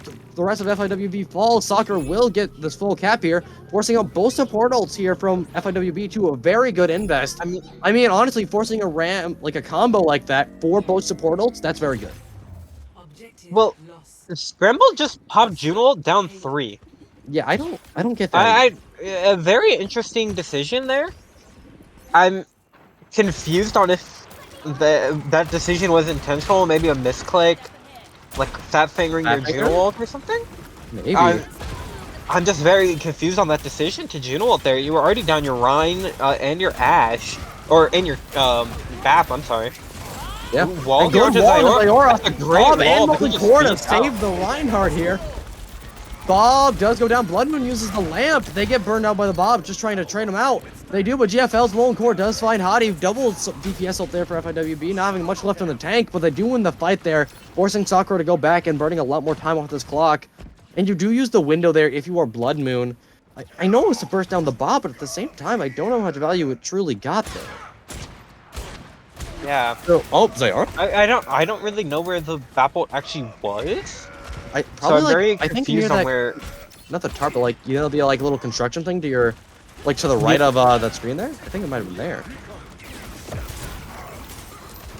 But now it's going to be. Oh no, I don't. This rotation might go south here, going into this tight hallway for Sakura Samurai. Look at Zayora here. They have the shatter coming up again. If it's a 5-man slam, Sakura just might have not been ready. They might not have the plan for it. Because no one's on cart for Sakura. Look, too, it's almost going back to where it originally was. Shadow coming in, hitting just Wormsley. The charge coming in. Zayora gets frozen. No one to save him. It's going to be the lamp. She does survive just for a second longer, but it's too late. Wormsley doing a lot of damage with the help of Hottie's wall. Hottie themselves getting GFL. Crayon Eater getting the pick on a scrambled egg. Good cleanup there. Blizzard for Shatter. Pretty even trade. Almost Dr. Ligma getting a pick here on to Euro, getting a quick helping pick there, but not going to happen. 2 minutes left on the clock when you're starting to get under bridge, and you do get momentum, and you do have high ground here for Sakura. So you're just looking to see who you can poke out here. Maybe Dr. Ligma? Or no, another wall into Zayora here.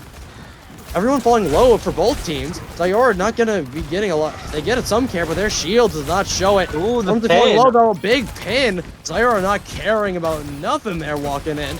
And it's going to be Sakura just having to leave this fight early, and that's. Do I see someone in the background there? It's. I can't. Nope, never mind. I'm seeing things, but Hottie does get a pick there on the Dr. Ligma. A very good pick to get this next fight running. But at the same time, you're walking into another Molten Core and that orbit window once again. Yeah, both the portals here for FIWB and Sakura actually. GFL and Dr. Ligma are closer to their ults than Cran and Hottie, so a very interesting thing. We'll see. We'll probably see Euro here pop the Juno ult here to engage. Maybe. But Cran Eater finds go, yeah. the orbit. Yeah, as you said, to start this engage, getting everyone low as an orbit torpedo though from the side of Euro. Card is still getting moved a little bit, so you do have to move back a wee bit if you're Sakura. Now you have to worry about the orbit. You're sending Bob, but he's gonna die instantly. It does not matter. You might have to invest a little more ulti out here, and there it is. There's the window. There's the annihilation. Every ult being popped. Lamp here for Caramel. They get away. Wormsley does not, however, the turret finding the kill there. Bob coming in as well from Dr. Ligma here for FIWB. Not on the best angle. Crayon Eater finding 2. The Blizzard from Hottie getting a freeze on a GFL. Crayon Eater finding 4. Can he get the ace? Yes, he does! Crayon Eater! The ace, ladies and gentlemen! The Ash saving Sakura's Matt Blood Moon got one there. Second point got there. 4. There we go. He got 4, but Yeah, 4, but he was counting. helped in the 5th. Man, we'll never see a real ace. It's always like 4 and 1, actually. But that is a costly fight for both teams. 4. That was a total of 9 ults. 9 ults Hydrate. The only one who didn't use it was Zayora, and that's because I think they died before getting it. Oh, GFL. GFL getting Cran. Pick for long range. It may be lava, but it can move very fast, surprisingly. One of them wasn't my best. But still, yeah, Zayora having the last ult here on the field. And Sakura has to play this a little safe, try to build some of their ults, because they don't got much more time. And you have to worry about Zayora, who's been hitting some pretty good shatters. The only way they've been punished was getting solo ulted by a Blizzard. Yeah. What does now Euro's almost already at another ult here. The wall. Oh, and not going to be enough to stop Zayora here. Zayora looking for something. Under for heads. It's going to be a fix the land. Hitting 4 torpedoes to get the cleanup here. And Sakura, their ears are ringing.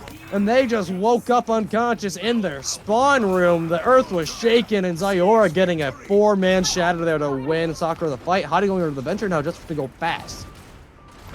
Yeah, they do have their Juno ult coming up on that Bob as well. The only ults really online for FIWB is going to be that Juno ult and another Molten Core, but yeah, maybe Dr. Ligma can build up this.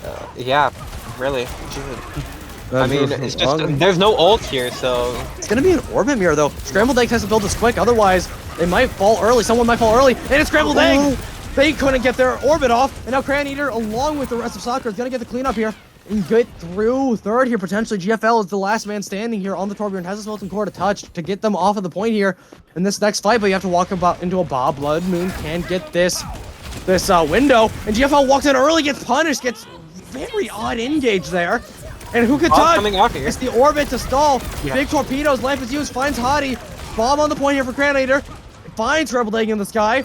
The Martian is shut down, sent back to Mars. And the rest of Sakura will get the full cap here on Midtown. No time in the bank though. But a very good third after not looking so hot with what they had to start off. But they did make it work, Hydrate. Sides. yeah, just really good from the entirety of Sakura there, finding the picks they needed on Scrambled Egg and then GFL for that GFL stagger. in there. That was a really... I don't think you needed to touch there too. Like, I don't know how much we should harp on that play, but like, what do you think was going on in his mind? Like, they didn't need to touch because they had everyone in there. And then GFL had the Molten Core and just died. Yeah, it was a very interesting decision from GFL there to just run out. I mean, maybe he thought, oh, I have to be the one to touch, my team can't touch. Maybe? But it's a very calm interesting decision. Yeah, maybe a comm happened that we can't hear, and he was told to go touch, and so he went to. Yeah. He couldn't. I mean, we won't know. But Unfortunately, he fell before that could happen, and then Yeah. Cran Eater got that bob off. Yeah. And coming into this next round, Hydrate, FIWB going for I'm not trusting Sim. I'm not trusting Sim anymore. And okay, I'm not trusting that either. Ball? But Dr. Ligma here on the I think they're trying to mirror the strat here from Sakura, just going in with the walls, prioritizing the enemy tank, bursting them down, and potentially trying to get a walk into someone else. And no, GFL staying on the Sim. Do you think we might see a TP into Firehouse? Just try to TP, or a backline TP, just try to get rid of someone? Maybe. Like, Sim A comp, you don't see it too often. But the TP is looking to be ready. They're looking to go up early, but they don't do it. And not getting Worsley, look at Worsley's ult charge, Hydrate. Oh my! Oh my! They punched into a 5-stack, and they found their value. Now everyone's burning up top. Zyra has to run away, find Zero. And now it's just a really messy fight. Zyra falling 1, GFL still GFL's falling early. And what was that first fight? Oh my, Wormsley already has his annihilation. I mean, GFL just tried ulting from so far away. Or, yeah, TPing, sorry. From Like, so far away. They just stood there, Zyora shield cracking. And never mind, Endgame was back into the fight. Yeah, it gets Jit Zyora Wormsley there, though. not having any care in the world. Zyora, one of the most charge happy runs I've seen, but it just works for him. Zyra falling low might be a little bit of overextension, but no, they get away, find another pin. Oh, pins get Euro. And now you might want to just, I don't even know if you can get the re-engage here. If you're Sakura, you may have the annihilation. You are walking into a little bit of ults here, and now you're just gonna go take your high ground, I think. Because now you're just wasting too much time. You got to get back up to the high ground. That's 5 minutes on the clock here for FIWB. A very interesting start to the round, but they do get a good engage there from Zyora, just charging in. You see a 700-pound German man with an armor just charging at you. What are you gonna do? Yeah, not much. Not Red much. one here. But now Annihilation coming in He solo Blizzard to punish him. And now it's going to be Yeah. FIWB trying to clean up the rest of Sakura here. Zyora in the backline once again. This Reinhardt just running in. They do fall. Sakura getting 2 picks at the end there, but Ground Eater's gonna get staggered potentially. Wait. No, they just get away. He will get out, which is good because they have the Bob to come back with that. It's just a very interesting decision from Jet Wormsley there to go for that. Yeah, maybe with calm, I maybe mean- then you had no one engaging with you. So what do you do? Yeah. Oh, but they get nice. Caramel there. Dynamite. Nice dynamite. Yeah. And now Granny Eater finds a Damn. second, and the rest of Sakura collapses onto. Okay, Bob to counter the Juno ult. Jet Wormsley falls. And GFL's just got so much high charge on this Sim here. It will fall though. Hero gets that. Crane Eater's the last one left here. Will fall to both fire strikes. Zyora hits those. Very interesting. I mean, they use the Shatter Juno there, so they really only have a window here. Huh. Will they get it can touch? There comes the window. Good wall. Just walk past it, yep. Euro gets 2 there. Euro with 3. Caramel will get out, luckily. My caster has muted himself, I think, on accident, so...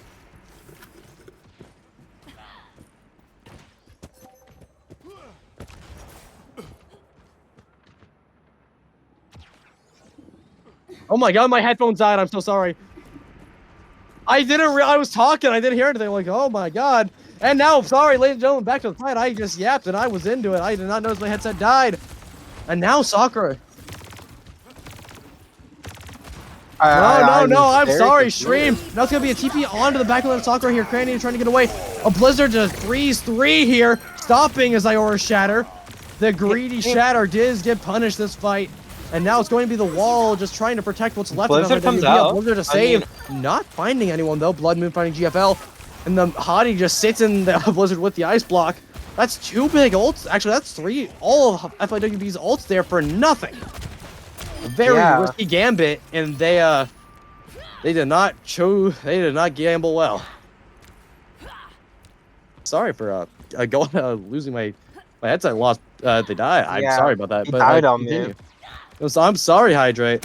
Maybe my headset needs its juice. It's hydration. I don't know. Needs hydration, man. But yeah, no, coming We're in gonna here see a BAP. The only ult they have is BAP window here from Blood Moon. I mean, Jit Wormsley will get his yeah, he will get Annihilation this fight, so we'll see that Scrambled might get this oh, very good wall window. here. That's a TP bait, I think, there. But Euro still finds Caramel. GFL falling next. The Juno finding 2 through the window. Not what you expect to see. And now FIWB has to make a quick disengage. Sakura having a very... Oh my god. Jit goes in a little too far, falls early. And now it's going to be Zyora going in for an aggressive play here. Scrambled Egg potentially looking for an orbit here like they really like to do. Take these 3v5s. It's going to work. Cranny are trying to claim the bobbin to make something happen here. He's going to fall very low. Scrambled Egg 1 HP. Does not get picked off yet. Euro uses their over to counter. Annihilation in as well from Sakura. Having investment. But they do want to clean up this fight. They want to get this down to a potential last fight territory here for the side of FIWB. But you invest everything along with Hottie going over to a venture switch. They go back to the main now, but... Yeah. Shatter here from Zyora. And Dr. Lim was coming back to that Blizzard as well. You are getting to last fight territory here for second point, but I think you did force out everything you needed for Sakura here. I'm like, if you're at FIWB, you force out everything. And you like just taking these aggressive plays, forcing something out, just trying to make something happen out of that fight. And it does get you a value sometimes, and in that case it did. Sometimes it does not, though. Zyora looking for the Shatter. Finding the lone Ronacha potentially here. Wall coming out. 2 walls from both maze. No one going down yet. Shatter only hits Wormsley. Lamp to save the Romatra. Zyora falling low, maybe charging in a little too happy. Point almost getting capped here. Everyone falling low for Samurai. And now Cranium finds GFL, but Hottie will be traded out. Wormsley 1 HP, cannot touch. Wasn't on the point to secure this. And it will be the rest of Sakura getting frozen into popsicles and broken in half. Euro does find a pick at the end. The overtime is burning, but it will be captured back with the help of Caramel getting that last 2 clean up there. Minute 25 left from the clock. You got 2 more fights for FIWB just to cap this with time. Otherwise, we'll be going to a minute each for both teams here if they do cap. Yeah. Very good there. Zyora just trying to get that early Shatter, trying to finish that off. Good lamp there from Blood Moon. Almost getting Zyora there with the mail helped just finish that off. Dr. Ligma with a great mail there. Yeah. And I mean, both teams have been showing a lot of good plays, especially with FIWB just sending in their lone Rhine Zyora. They TP back into a wall though, and charges in once again. Zyora getting the clean up here, falling a little low, but does not care. FIWB going to walk in a little, like I said, a little low, a little under the weather. Grand Eater does have to coach gun into the enemy team though. Dr. Lemma getting the clean up there. Now it's the last fight territory. And if you're Sakura, all you have to really do is stall here. Like, obviously, you have the ults to win this fight, but if you really are worried, you can just take this to OT. But at the same time, you have Window, you have Bob, you have Blizzard coming up, and the Orbit. You have almost everything in your favor, but so does FIWB. Yeah, this fight will be an ult dump here. And we're probably gonna see TP shatter again. Gonna Honestly, be the window. Zyora just hiding Yeah, behind window. cart. Wall used early. Wall from GFL as well. It's going to be Zyora. Look for a shatter. Shatter only gets Northleaf legit. over to counter. Blizzard to hit Zyora too. Cannot escape. The Blizzard is huge. Freezing everyone. Euro gets 2. Euro gets 2. The help of the ball from Crayon Crayon Eater. Eater. Will get the cleanup. It's just Caramel. The fall is there. And overtime birds at Sakura wins Midtown. Not caring about that Helios loss. Just saying, all right, we learned from it and we're going to take it back. And that they do. Taking this series to 1-1 after a very interesting Midtown, a very interesting play, and I do like the brawl duel there. Sakura did figure out what they wanted, and I think it was Crayon Eater on that Ash. Yeah, Crayon Eater and Euros there were just so good, getting all the picks they needed. Yeah. And I mean, like, seriously, like, Euro got like 2 or 3 picks, like, almost every other fight, and along with just, like, early picks there from the side of Crayon Eater. And they kind of just like a random dynamite onto Caramel 1 to headshot onto the enemy GFL. Juno sec. Yeah, GFL. I mean, it's just a lot of good plays there from both teams. I think the main thing that might have sold FIWB a little bit there on the Midtown, and I tried to talk about a few of the fights. They do like to take those aggressive 3v5s, just trying to win the ego push, even if I would like to dub it. Yeah, Maybe not that far, but like they do like to take those fights, and they kind of cost them ultimates a lot. I mean, it costs Sakura a lot too, but at the same time, you invest a lot for a fight that's almost already lost. Yeah. And I mean, a lot of bad ult usage coming out from both teams. If I'm going to be real. like the 9 ult fight, I swear, 9 ults, 9. Yeah, I mean, I think ult banks need to be just looked at and be like, hey, can we only use this and this? Let's not dump everything. But Yeah. we go into a break here between map 3. So say every stream, get hydrated, everybody. Hydrate. Grab your snacks. I gotta go get Uh, that. so I'm going to the bathroom and to go get some water. So you might be entertained by Dusty and or Caustic for the next little while. Oh, I I mean, will be I like back. that. I'd like them to be entertained by the music, but anyways, hello, Mr. Producer Man. Can we get you on the scene? Oh no, the producer man is not here. Okay, ladies and gentlemen, it's just going to be me here going in to be casting. So, ladies and gentlemen, how y'all doing? I haven't had this solo casting thing in a bit since my first stream. But honestly, I can have some good discussions with you guys. I do think that like I was saying, that ult usage there from both teams a little scrappy. The nine fight ult, I'm just gonna the 9 ult fight, I'm gonna keep talking about it. But there are a lot of plays that are just sending Zyora in on those really like aggressive charges onto Wormsley, which they do work most of the time. Wormsley really has to fall back a little bit to play into those. Because like they are getting trapped, they are getting the easy pins onto them from Zyora. Zyora just hunting, but it was not enough. Just because of the fact of just sometimes they overinvested in those fights, like I was trying to mention, they do fall a little low, and then it's just that you had like neither team really has ults. So like an ult issue, but at the same time, you do go for those really aggressive plays, and you really had some good walls there for the side of Sakura with the help of oh my god, let me think of names. I cannot right now, my apology, but the May from the May walls were very important in that Midtown map. Just because of what you could grab with the picks on a Zyora, or let's say Wormsley in that case. And it's kind of just a matter of what did you do right and what did you do wrong. Because I think FIWB's aggression there is good. Being proactive is nice, but you gotta tone it back just a wee bit. And for Sakura, I think you gotta keep doing what you were doing there into that brawl, especially going into Flashpoint now. It is 1-1. So it's just gonna be a matter of how do you out-tempo? Like, it's gonna be a Flashpoint here, if you go to NJC especially, or Saravasa, either map here has a lot of tempo change. A lot of just how fast can you either outspeed the enemy team or make them come to you. And I do think FIWB might have the advantage here, which is playing the May Sim comp compared to the just all-out the Ram Ash May. Brawl. Oh my god, thank you for coming back. Both you come back at the same time. I had to yap there for myself. No, I just finished grabbing my water and everything, so I uh might need to go get yeah, some. I'm back.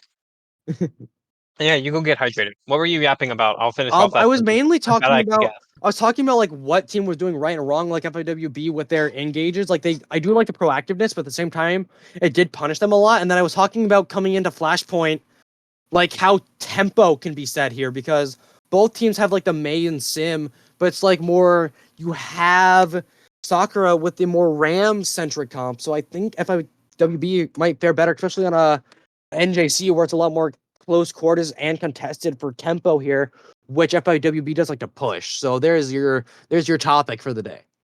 Yeah, all right. Well, I agree with what Dusty was saying. Sakura, you might FIWB. have to come in for a second.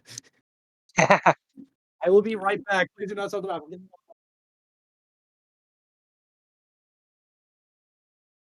Oh, we're restarting. Yippee! Oh, okay.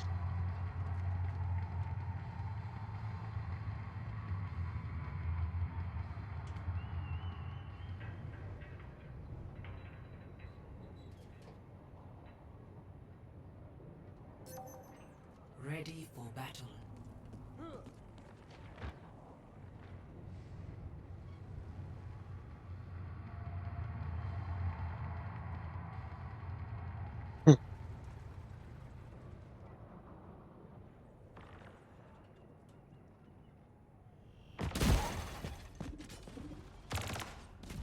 That's got to be a troll pick. That's got to be a troll pick. 4, Please tell me that's a troll pick. Malga.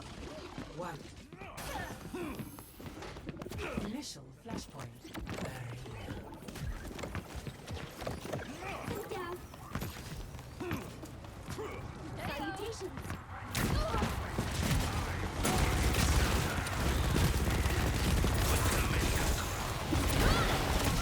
Very well. Yeah, already in the back line.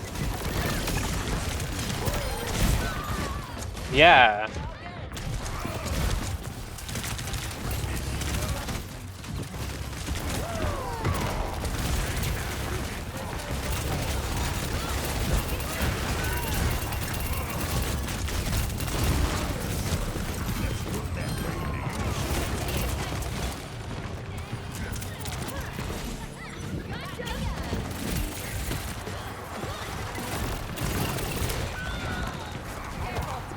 Yeah, but Cran gets 2.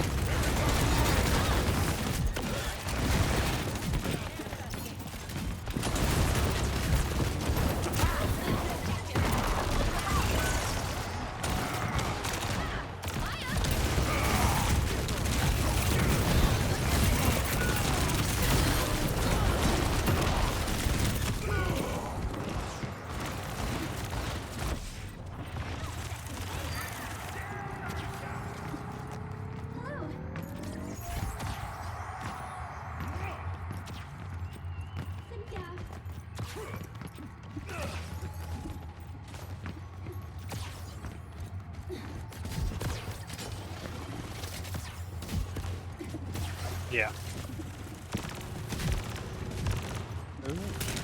Pushing from bottom here for FIWB. Juno opens up Zyora so low. High Noon comes out here. Crane Eater gets GFL. Venture Roll 2 from Hottie. Euro gets Zyora. Pulse comes out. I don't know if it stuck anybody. The TP from Blood Moon saves them as Crane Eater.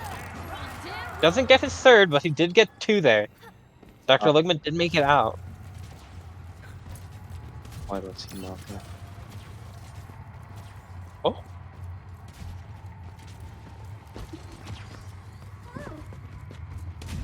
Why do I see do believe Malka?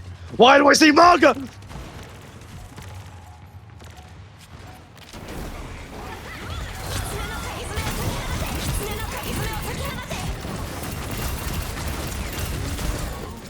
Yeah, this-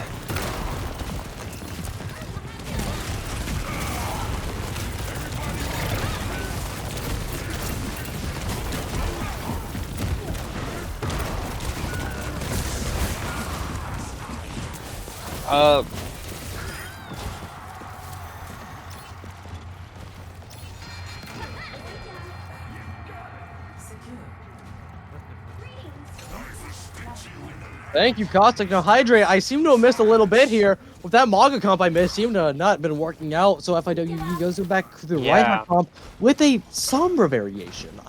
What do you think this is for here? I can't see any good hacks. I think the Sombra is more trying to get onto Crayon Eater. Crayon Eater's been doing an immense amount of pressure here from Sakura Samurai. It's charging to get Iora. Yeah, that's what they were doing on Malgo. They continue to charge in a lot. And I think maybe they didn't have the shield, so they thought they could survive longer. Kainu comes up, gets scrambled. Iora nice gets Crayon stun Eater. flashed. And yeah, I see what you mean now. Crayon Eater, you talk about him, and look at that play. He has the High Noon to stop any engage, and just shuts down FIWB there. And now you give your team a chance to build all the rest of their ults, and you have point presence, 20% counting already here on the bomb ducks. I think it's ducks. Yeah, But I think. we think. And now GFL does go over to Symmetra here for FIWB, getting to get the TP plays in, maybe a TP on Cassie, but it's going to be a proactive orbit here.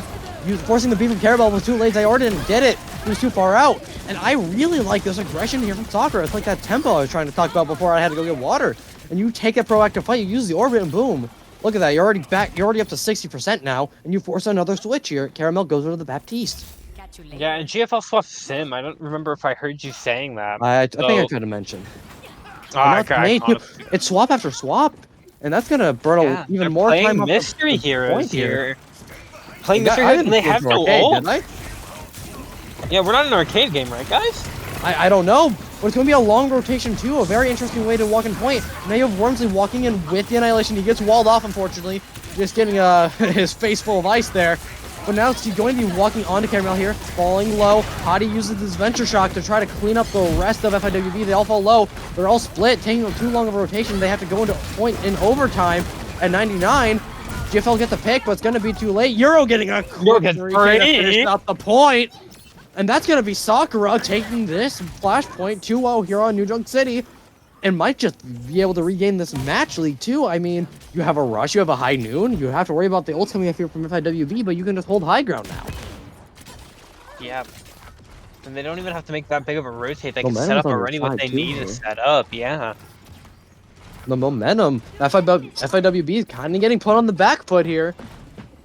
And now it's kind of maybe going to be up to Zyora here. They do like these TP shatter plays, and I do see a very nice looking cast there on that high ground. I don't know about you. Yeah, honestly. I think they're coming if they're going for the TP. They're going for it. TP shatter. RTP's the shatter, and there it is. Crayon! Hold it perfectly, ladies and gentlemen. Caramel hits the lamp, trying to keep the rest of FIWB alive, which they do more or less. Lemon gets a pick before falling. It's going to be a 3v4 here for Sakura. Wormsley just trying to get a pick, not going to happen. And FIWB will get the first cap here, going into Junkyard. The TP shatter, point blank onto Crayon Eater. Couldn't even turn around. He just hears a hammer swing down, and he is smushed into pieces. Yeah, really good fight there. Of course, no ults used for the side of Sakura, so they do have the ult advantage coming in here. Crayon with another High Noon already. So quick at charging these up. He's just doing amazing work on this Cassidy here. Both DPS ults here from FIWB as well as both support ults. They're opening with the Juno ult. Double Juno ult here. Both Juno ult, the orbit from Euro is a little bit later, getting a lot more value. Blizzard from Dr. Ligma finding 3, going to be able to get the cleanup there. Headshot after headshot. Everyone's eating icicles today. And now it's going to be... Who was on the point there? I can't even tell. It's Euro and Hadi, and it's kind of a dagger there. Zyora with a nice 2-piece there, getting the nice fire strike. That was, I do respect that. It's going to be FIWB. Oh my god, the spray too. Getting the cap there on Junkyard. Just taking advantage of Sakura, maybe a little overextension. I don't know. I think FIWB just got a pretty good macro play there. A lot better positioning, to put it in better terms. And there you're walking with another shatter too here in window coming into the events. I don't even remember the names no more. I don't know, man. I don't know names of flashpoints. I don't care. I don't know. I hear them so much. And that's gonna be a speedering engage here for FIWB, and it looks like they're trying to possibly force the point. You have Blood Moon walking with the rush though, and Crayon Eater. Hydrate gets blocked. He gets blocked by a wall. I'm sorry. I was trying to catch the fight, and that happened. Unfortunately, it may not be rock paper scissors, but wall beats Hammer. Feeling the heat. Wall beats Shatter in every sense of the word. I mean, Rhyme. It was his Rhyme own wall. May. Wait, it was his own May? May? It was Dr. Ligma? Dr. Ligma walled Oh off my God. the High Noon. Dr. Ligma walled off the High Noon from Zaiora Crane Eater Shatter. as Zaiora shattered the High Noon. That had to be a comm mishap, don't you think? Yes. Like, and now That's the biggest comm mishap for this team. They just used 3 ults there compared to the 2. And Jim poor Wormsley Sakura. here. He And has now- this Ramble. don't want to run away. Oh, That's the window. bingo. Fire strike, still very deadly.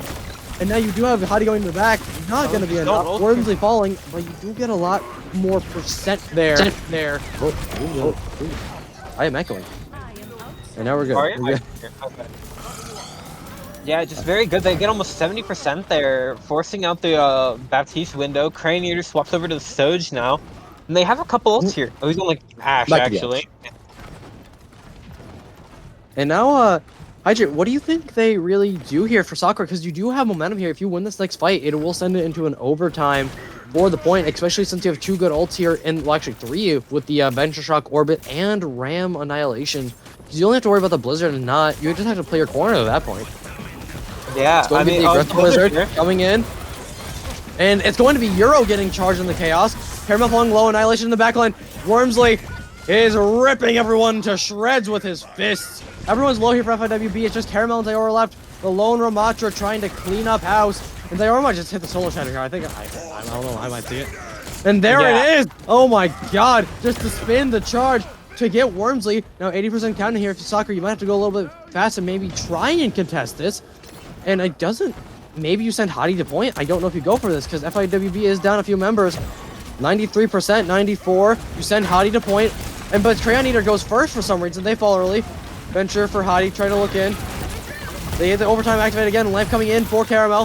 Hadi does fall though. The rest of Sakura will not try to engage this until it's too late. You're just trying to pick on the Caramel though. Has to run away from the Sim Beam. It is too much range, however. And now it's going to be Blood Moon the last. And the moon shall be eclipsed by FIWB. The shield of the Reinhardt. Putting that moon to rest. And now it's going to a final point here for Flashpoint. Going to Refinery. And you have Blood Moon going over to this Baptiste. Just for the more sustain. Because they were probably just keeping here because they were so close to ult each fight. Now they're going back to what they were running beforehand. Yeah. My question is, Hadi's still not going back to the May. I find that a little odd. It's what's got them to win on the Midtown, and I don't know. Oh, P, we have a pause, Oh. Okay. Coming in, and okay, do we want to just try to continue that discussion real quick, Hydrate? Which discussion? There are many. You know what? Fair point. Just like, the few of the switches here coming in from Sakura and that was the last thing I was talking about. Yeah, I mean, these comp swaps are a little interesting. I think I honestly really would have rather sticked with that cast from Crane Eater. Yeah, I really would have stuck with that cast instead of swapping the Ash. Maybe the Ash is just a comfort pick though. Maybe. It's cool. It's a little interesting to see coming out here. You know, I wish I could actually see it so I could double check the ult bank here, but you know, there's a couple ults here for each team. So maybe this fight will become a little something. Yeah, gonna be honestly FIWB potentially making a reverse sweep on the Flashpoint, and I mean realistically, you only get 3 or so fights here on this last point of Refinery. So whoever wins this first fight will get a good advantage here. Unfortunately, Sakura's down a member due to Blood Moon being gone. So FIWB just gets a free cap, and that is just an unfortunate time for, I don't know, DC or what. But Orb are going to be coming in. Sakura trying to make the best of their situation. They're going to be walking. Euro does fall early, though. But it's going to be Caramel and GFL falling with help of Blood Moon. Wormsley is in the back, punching everyone to pieces. As Caustic said before, it's like Mike Tyson's in the game. And Zaiora with another shatter! Okay, Zaiora does not care about their shatter. That is just a cooldown for them. Honestly. Good, my goodness. And the emo! Okay. But that is going to be an orbit there for the shatter. And now FIWB does get this, this cap, 10% counting already. You had a really good chance of winning that fight there for Wormsley. in the back lane, but fortunately you just had a solo shatter onto Blood Moon as well, so your back can keep you up and you fall. And now it's going to be 4 very good space taking ults for FIWB. They try to call the rotation on the Granny Eater, but they don't know it's just one person. So now Sakura is going to be able to get the engage onto the right side here. 40% counting here on the point, on Refinery. You're going to have Orbit come out first. And no other ults for Samurai yet. Granny Eater finds GFL. Lamp used by Sakura. Wormsley falling low. Bob coming in along with the shot from Hottie. Hottie almost finding 2. Bob getting good poke damage in, but Zyora's in the backline finding 2. Going to be a 3v3 here. Make that a 2v2. Euro getting a lot of value here. Zyora 1 below the point. Will not be able to touch. FIWB takes their point. Well, they lose the point control. And now Euro going to be... Oh my god, Hottie gets charged on the Burrow Art! Oh my, Burrow out. And that's going to be Zyora getting another just aggressive charge in and getting that fight. Maybe win here to get the point potentially kept back. Hottie goes with the tracer for a fast touch, knowing this might be a last fight here. GFL finds Euro early. Wormsley just trying to solve it. Does not get the touch. Wall potentially coming in here. Well, the May wall at least. And now it's going to be FIWB getting a cleanup here. Zyora getting the shatter onto the Ram and Bap again. Hottie's on the point, but it might just be too late. 98%, 99. Overtime starts to burn. And the rest of Sakura, it's just going to be Zyora emoting on the point. There's still people here. What is that? It's just Cran though, and Cran got slowed by that mail. Euro tries touching, Caramel gets the epic though, it's just Hottie falls to the left clicks of Dr. Ligma. And a reverse sweep on Flashpoint by FIWB. Okay, Zyro's getting a little much here with these emotes. That just mean... It is a little much, but you know. It's fine. We managed. Oh, and there's Zyora with the... Man, that's such a good highlight intro. But seriously, I think Zyora actually might have saved that map because of the aggressive plays here. Like, look at this. Backline, gone. And then these shatters, like... I know, I keep saying it. It's probably getting annoying. But seriously, it's basically just another cooldown on the Reinhardt ability list here for FIWB. Yeah. Every fight just used.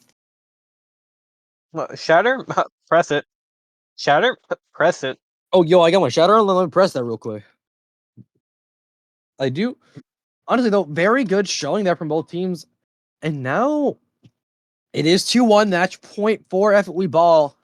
So for Sakura here, what do you go? Because I say not to go Midtown, and they do take it and they win the Brawl Mirror there.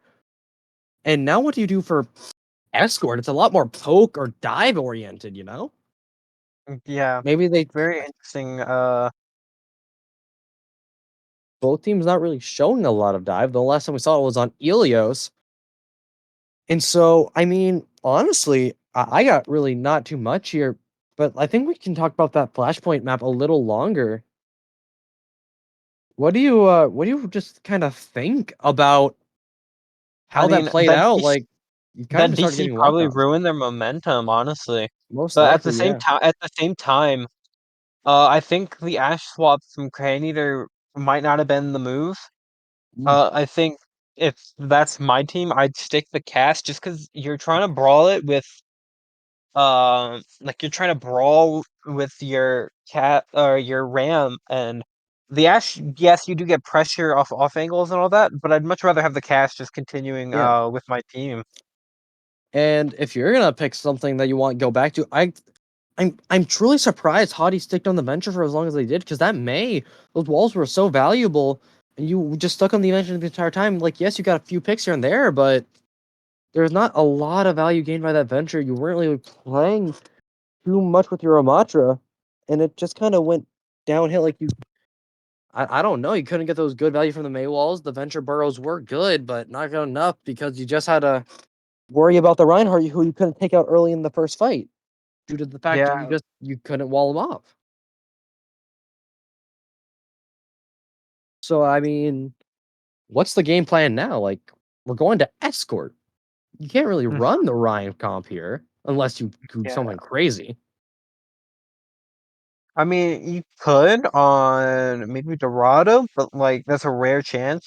And I even mean, the dive looks good from like maybe the dive will look good from FIWB, so they might run like Rialto, which is very dive heavy. I mean, they do have But ball as their it's logo. I mean, they do have ball as their logo. Yeah, Yeah. they should play ball. It's just, we'll see what will come out here from both teams. I mean, I'm expecting a dive just because that's what I like to see. Okay, we are going to Dorado. I'm hoping a Widowmaker comes out. Por favor. And now it is Dorado. My. Yeah, give me a Widowmaker gameplay, please. Give me Widowmaker. No, Widowmaker gameplay. no, no, no widow. Yes, Widow. Widow gameplay. Widow gameplay. Widow Give me gameplay. more Winton. I like that guy. I like that Winton guy. But also coming into Dorado, I mean, honestly, I'd be fine with some Sigma. Sigma's alright. Yeah, I think Both Sigma teams looks did good show on for this map. Sigma, I think. I mean, at least FIWB No, did show. Sakura did not. Yeah, Sakura did not. Let me correct myself. Yeah, the FIWB though did play Sigma on Brawl, so actual Sigma poke comp with like maybe that GFL Torb and the Ash from Dr. Leg. Maybe that could happen again. That'd be an interesting to see on Dorado. That would be very interesting. Who you gonna dive? The Torb? Yeah. I'm gonna dive Torb, guys. I'm gonna dive Torb. Just get shotgun in the He pulled face. out his shotgun. He pulled out his shotgun, guys. It's over. He pressed E. We're done. And now, I mean, I honestly don't know what teams are gonna do. Either team is gonna do here on Dorado. It's such a weird map from what we've seen the rest of the night. Yeah, Dorado's So- just very weird. All right, I'm heck? not reading what Zyora said in the chat there. Alrighty, Zyora. But all right, yeah, if you see it, you see it. But, ladies and gentlemen, coming in here, we will. Ready for battle. Widow! We are seeing the Torb from GFL come out on this defense there it here. is. No Sigma, but it'll be the Honor Brig Winston for FIWB. And for Sakura's offense, I am confused. I am confused here. Wormsley on the Ram still. I think Dr. Ligma might be very happy to see that there's no Winston going to dive him. Yeah.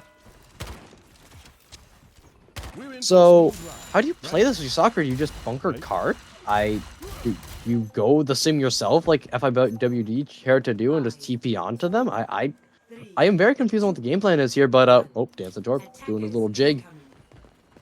But yeah, I mean, FIWB running their standard dive comp, and then okay, there's the sim. Okay, I say it, and then it happens. So okay, two turrets, and Hottie almost gets picked off there. What Blood Moon does? Did they TP it? I could not tell. I think they TP'd up and didn't go down. Maybe TP got bursted by then, but now yeah, Sakura going us down this Ram. Wormsley not really caring to switch off this Ramatra, and Hottie's going over to the main now. So their main goal is just to bunker point, and you're just gonna have Zyora contesting down here with nades and dynamites raining from above. Maybe all you gotta do is maybe pick up Dr. Ligma and then just force card even harder, burst down Zyora, but neither team really having much done here. A wall onto the high ground, slept Wormsley. Zyora's gonna fall maybe due to the vortex here, but he has a lot of good care from this Brig on a setup, and Dr. Ligma finds a pick on the Crayon Eater. Wormsley falling well along with Hottie, and GFL just poking everyone out there with his Ash on the Torbjorn. Now Crayon Eater does take his Ash mirror back. Torbjorn is just clicking down this one line, and it's the only place Sakura can really push from, so... Yeah, and then Wormsley falls right before his shield goes up. And Zyora's gonna build its primal off of this, but falls early, a headshot! Not press primal. Winston likes bananas, not icicles. Come on, Hottie. But now you do fall there, and if you're Zyora, you lose your tank for FIWB. You gotta play this a little safe. But GFL does not care, almost getting a pick there. Dr. Ligma going for an aggressive angle as well. Sakura does get their engage though, big burn, and now you have to rotate out here for FIWB, but you have a orbit looking on you here from the side of Sakura potentially. Wormsley finds Caramel, Crayon Eater goes down, so does Jit Wormsley, and now no ult's going to be invested here from Sakura, I do not think. Zyora just in the prime will knock everyone around. Hottie cannot find Dr. Ligma. 2 minutes burning off the clock here. You do get past the first bridge, but that's still going to be really rough to run through here if you're Sakura. Sorry, voice got a little messed up there for a second. And you have to walk into a Bob, a Torbal, and a Nano. Like, that's a rough thing to walk into. Yeah, very like really rough opening to walk into for Sakura here, especially considering they only have support ults. I mean, they do have this Blizzard here, but Yeah, like good rotation. the Blizzard's gonna be very interesting to find something. Yeah, maybe just Blizzard Point. It's going to be a wall off the high ground, splitting the rest of FIWB. GFL has to use that overload early. And it's going to be an orbit going in here for Euro. Big torpedoes getting everyone low. Bob comes in, GFL falls. And a Crane Eater burns down the Bob from Dr. Ligma, so... And Hadi finds an ice stick. Diora's in the back line, finding two with the help of this Nano. And everyone's going to be falling. Euro might be next. Blizzard in trying to salvage this. But Diora will not get frozen. Euro falls. Wormsley could get close to this annihilation, but I don't think it'd be worth it in this scenario. Sakura falling low, only has one fight left here, and they gotta die quick and get something ready. And no, Hadi does not get... I thought there was about to be a huge stagger there for a second. And you still save a good amount of ults if you're FIWB. Yeah, but you also still save a couple ults here for Sakura as well. I mean, they do have this Ramel here. Hiding onto the Genji now. Very interesting. They do have this window here from Blood Moon. GFL does have this Torbolt though. He's probably just gonna coat the point in it, stop them from pushing. But Jim Wormsley with the Annihilation. We're looking to see what'll come out of that. Yeah. Crane Eater also building up this Bob here. Hadi falling low though, trying to just end a point. Winston, too powerful. Lamp is already used early, and GFL almost finds two with the Molten Core. Wormsley does not use his Annihilation yet, just trying to survive against Caramel's Rally. And GFL finding two with the Molten Core. Maybe someone walks into it as well. Zyora actually boops someone into it with the damage. GFL getting 4K there with the help of his turret and Molten Core and Zyora. And that's going to be a full hold on Dorado. Not even getting into 5 meters of that first point. And Dorado first is always really rough here. And especially so if you're Sakura running that Ram Brawl comp on a map like this, where you're walking into a comp that just out high grounds you, out pokes you, and it kind of just out comps you. Yeah. You just had a rough time getting engages in, you got picked off early. It's just rough. I mean, this Ram, it's not a good decision. You're not finding much with the Ram here. Yeah. And if I'm Sakura, I'm swapping up my tank lineup immediately. And let's see if they do here, Hydrate. So coming in for Sakura, we will have Wormsley staying onto the Ramastra. Oh, Zyora? Zyora? Hog? Okay, I'm ignoring that because that is going to be a troll pick, I'm telling you what. But Crayon Eater will be going over to the Reaper here potentially to plan for the Winston, which I think they'll be running into. If that, it might be. I don't know. Zyora is very actually good. serious. Zyora now over onto the Zarya with 50 seconds.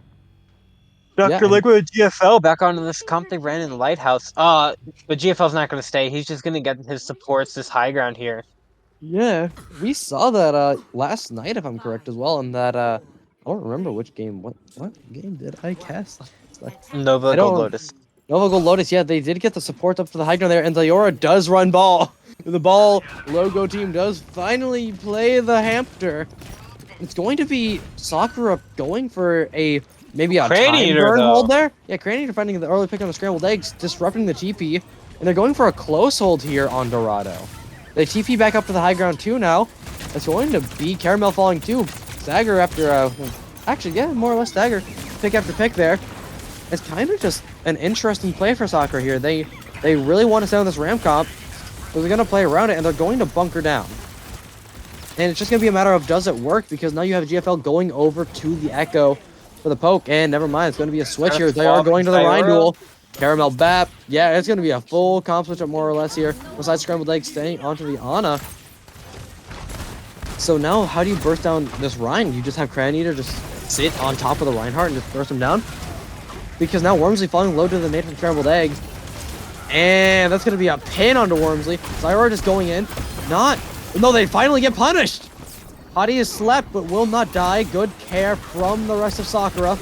Wormsley falling low. GFL with this Beam doing a lot of damage. Wormsley gets this Nemesis form in the last second. Crayon Eater does get the confirm there. This Reaper putting in a lot of work with those shotguns.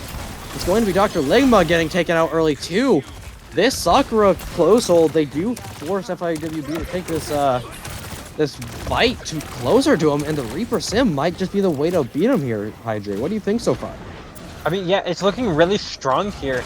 Crane Eater getting really good damage with these shotguns here. He already has Death Blossom here. Euro with the Juno ult as well. Where This is orbit Crane Eater? might be big. And Crane Eater's hiding. He's up on the side here. Gonna maybe wait for a couple of cooldowns to be used here. Looking And for he's it. dropping now. Blossom! He's dropping now. It's 1, 2, 3. ladies and gentlemen. Make that a 4. Getting the clean up to 5. That's going to be 1 ult. Actually, no, the orbit is used there too. Yeah. And that's going to be a little bit of investment there for Sakura. They're probably going to have to disengage and get rid of that first point, like their spawn hold. But it was a good 2 minutes, 30 seconds. They're going to get Wormsley back here quick.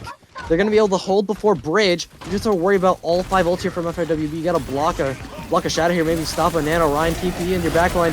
What do you do here? Body falling low. Shatter hits Nano, 2. Shatter Wormsley hits 2. can't get anything. And the cart's right there. That golden blocks a victory. Hydrate. They weren't ready for the ults, and that's game.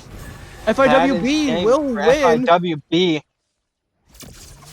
taking down 3-1. Sakura, and that will be them going into the second week of qualifiers for FIWB, potentially just getting seeding and placement into the playoffs if they win next week, and Sakura will fall to the losers bracket here. And that, I do give respect to Sakura for thinking that Ram comp, but at the same time, I don't know. I think they stayed with their gut, and it kind of paid the price. Yeah. So, It wasn't a good idea for them to run that, but maybe it's his comfort pick. Who knows? maybe.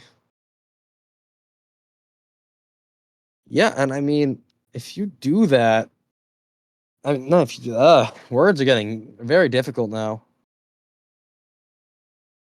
And so Ford, I mean, how do you feel about everything if you are like FIWB coming into qualifiers week 1 and you had a little bit of a rough time with Sakura there on the Midtown and kind of on the Flashpoint, but you do bring it back.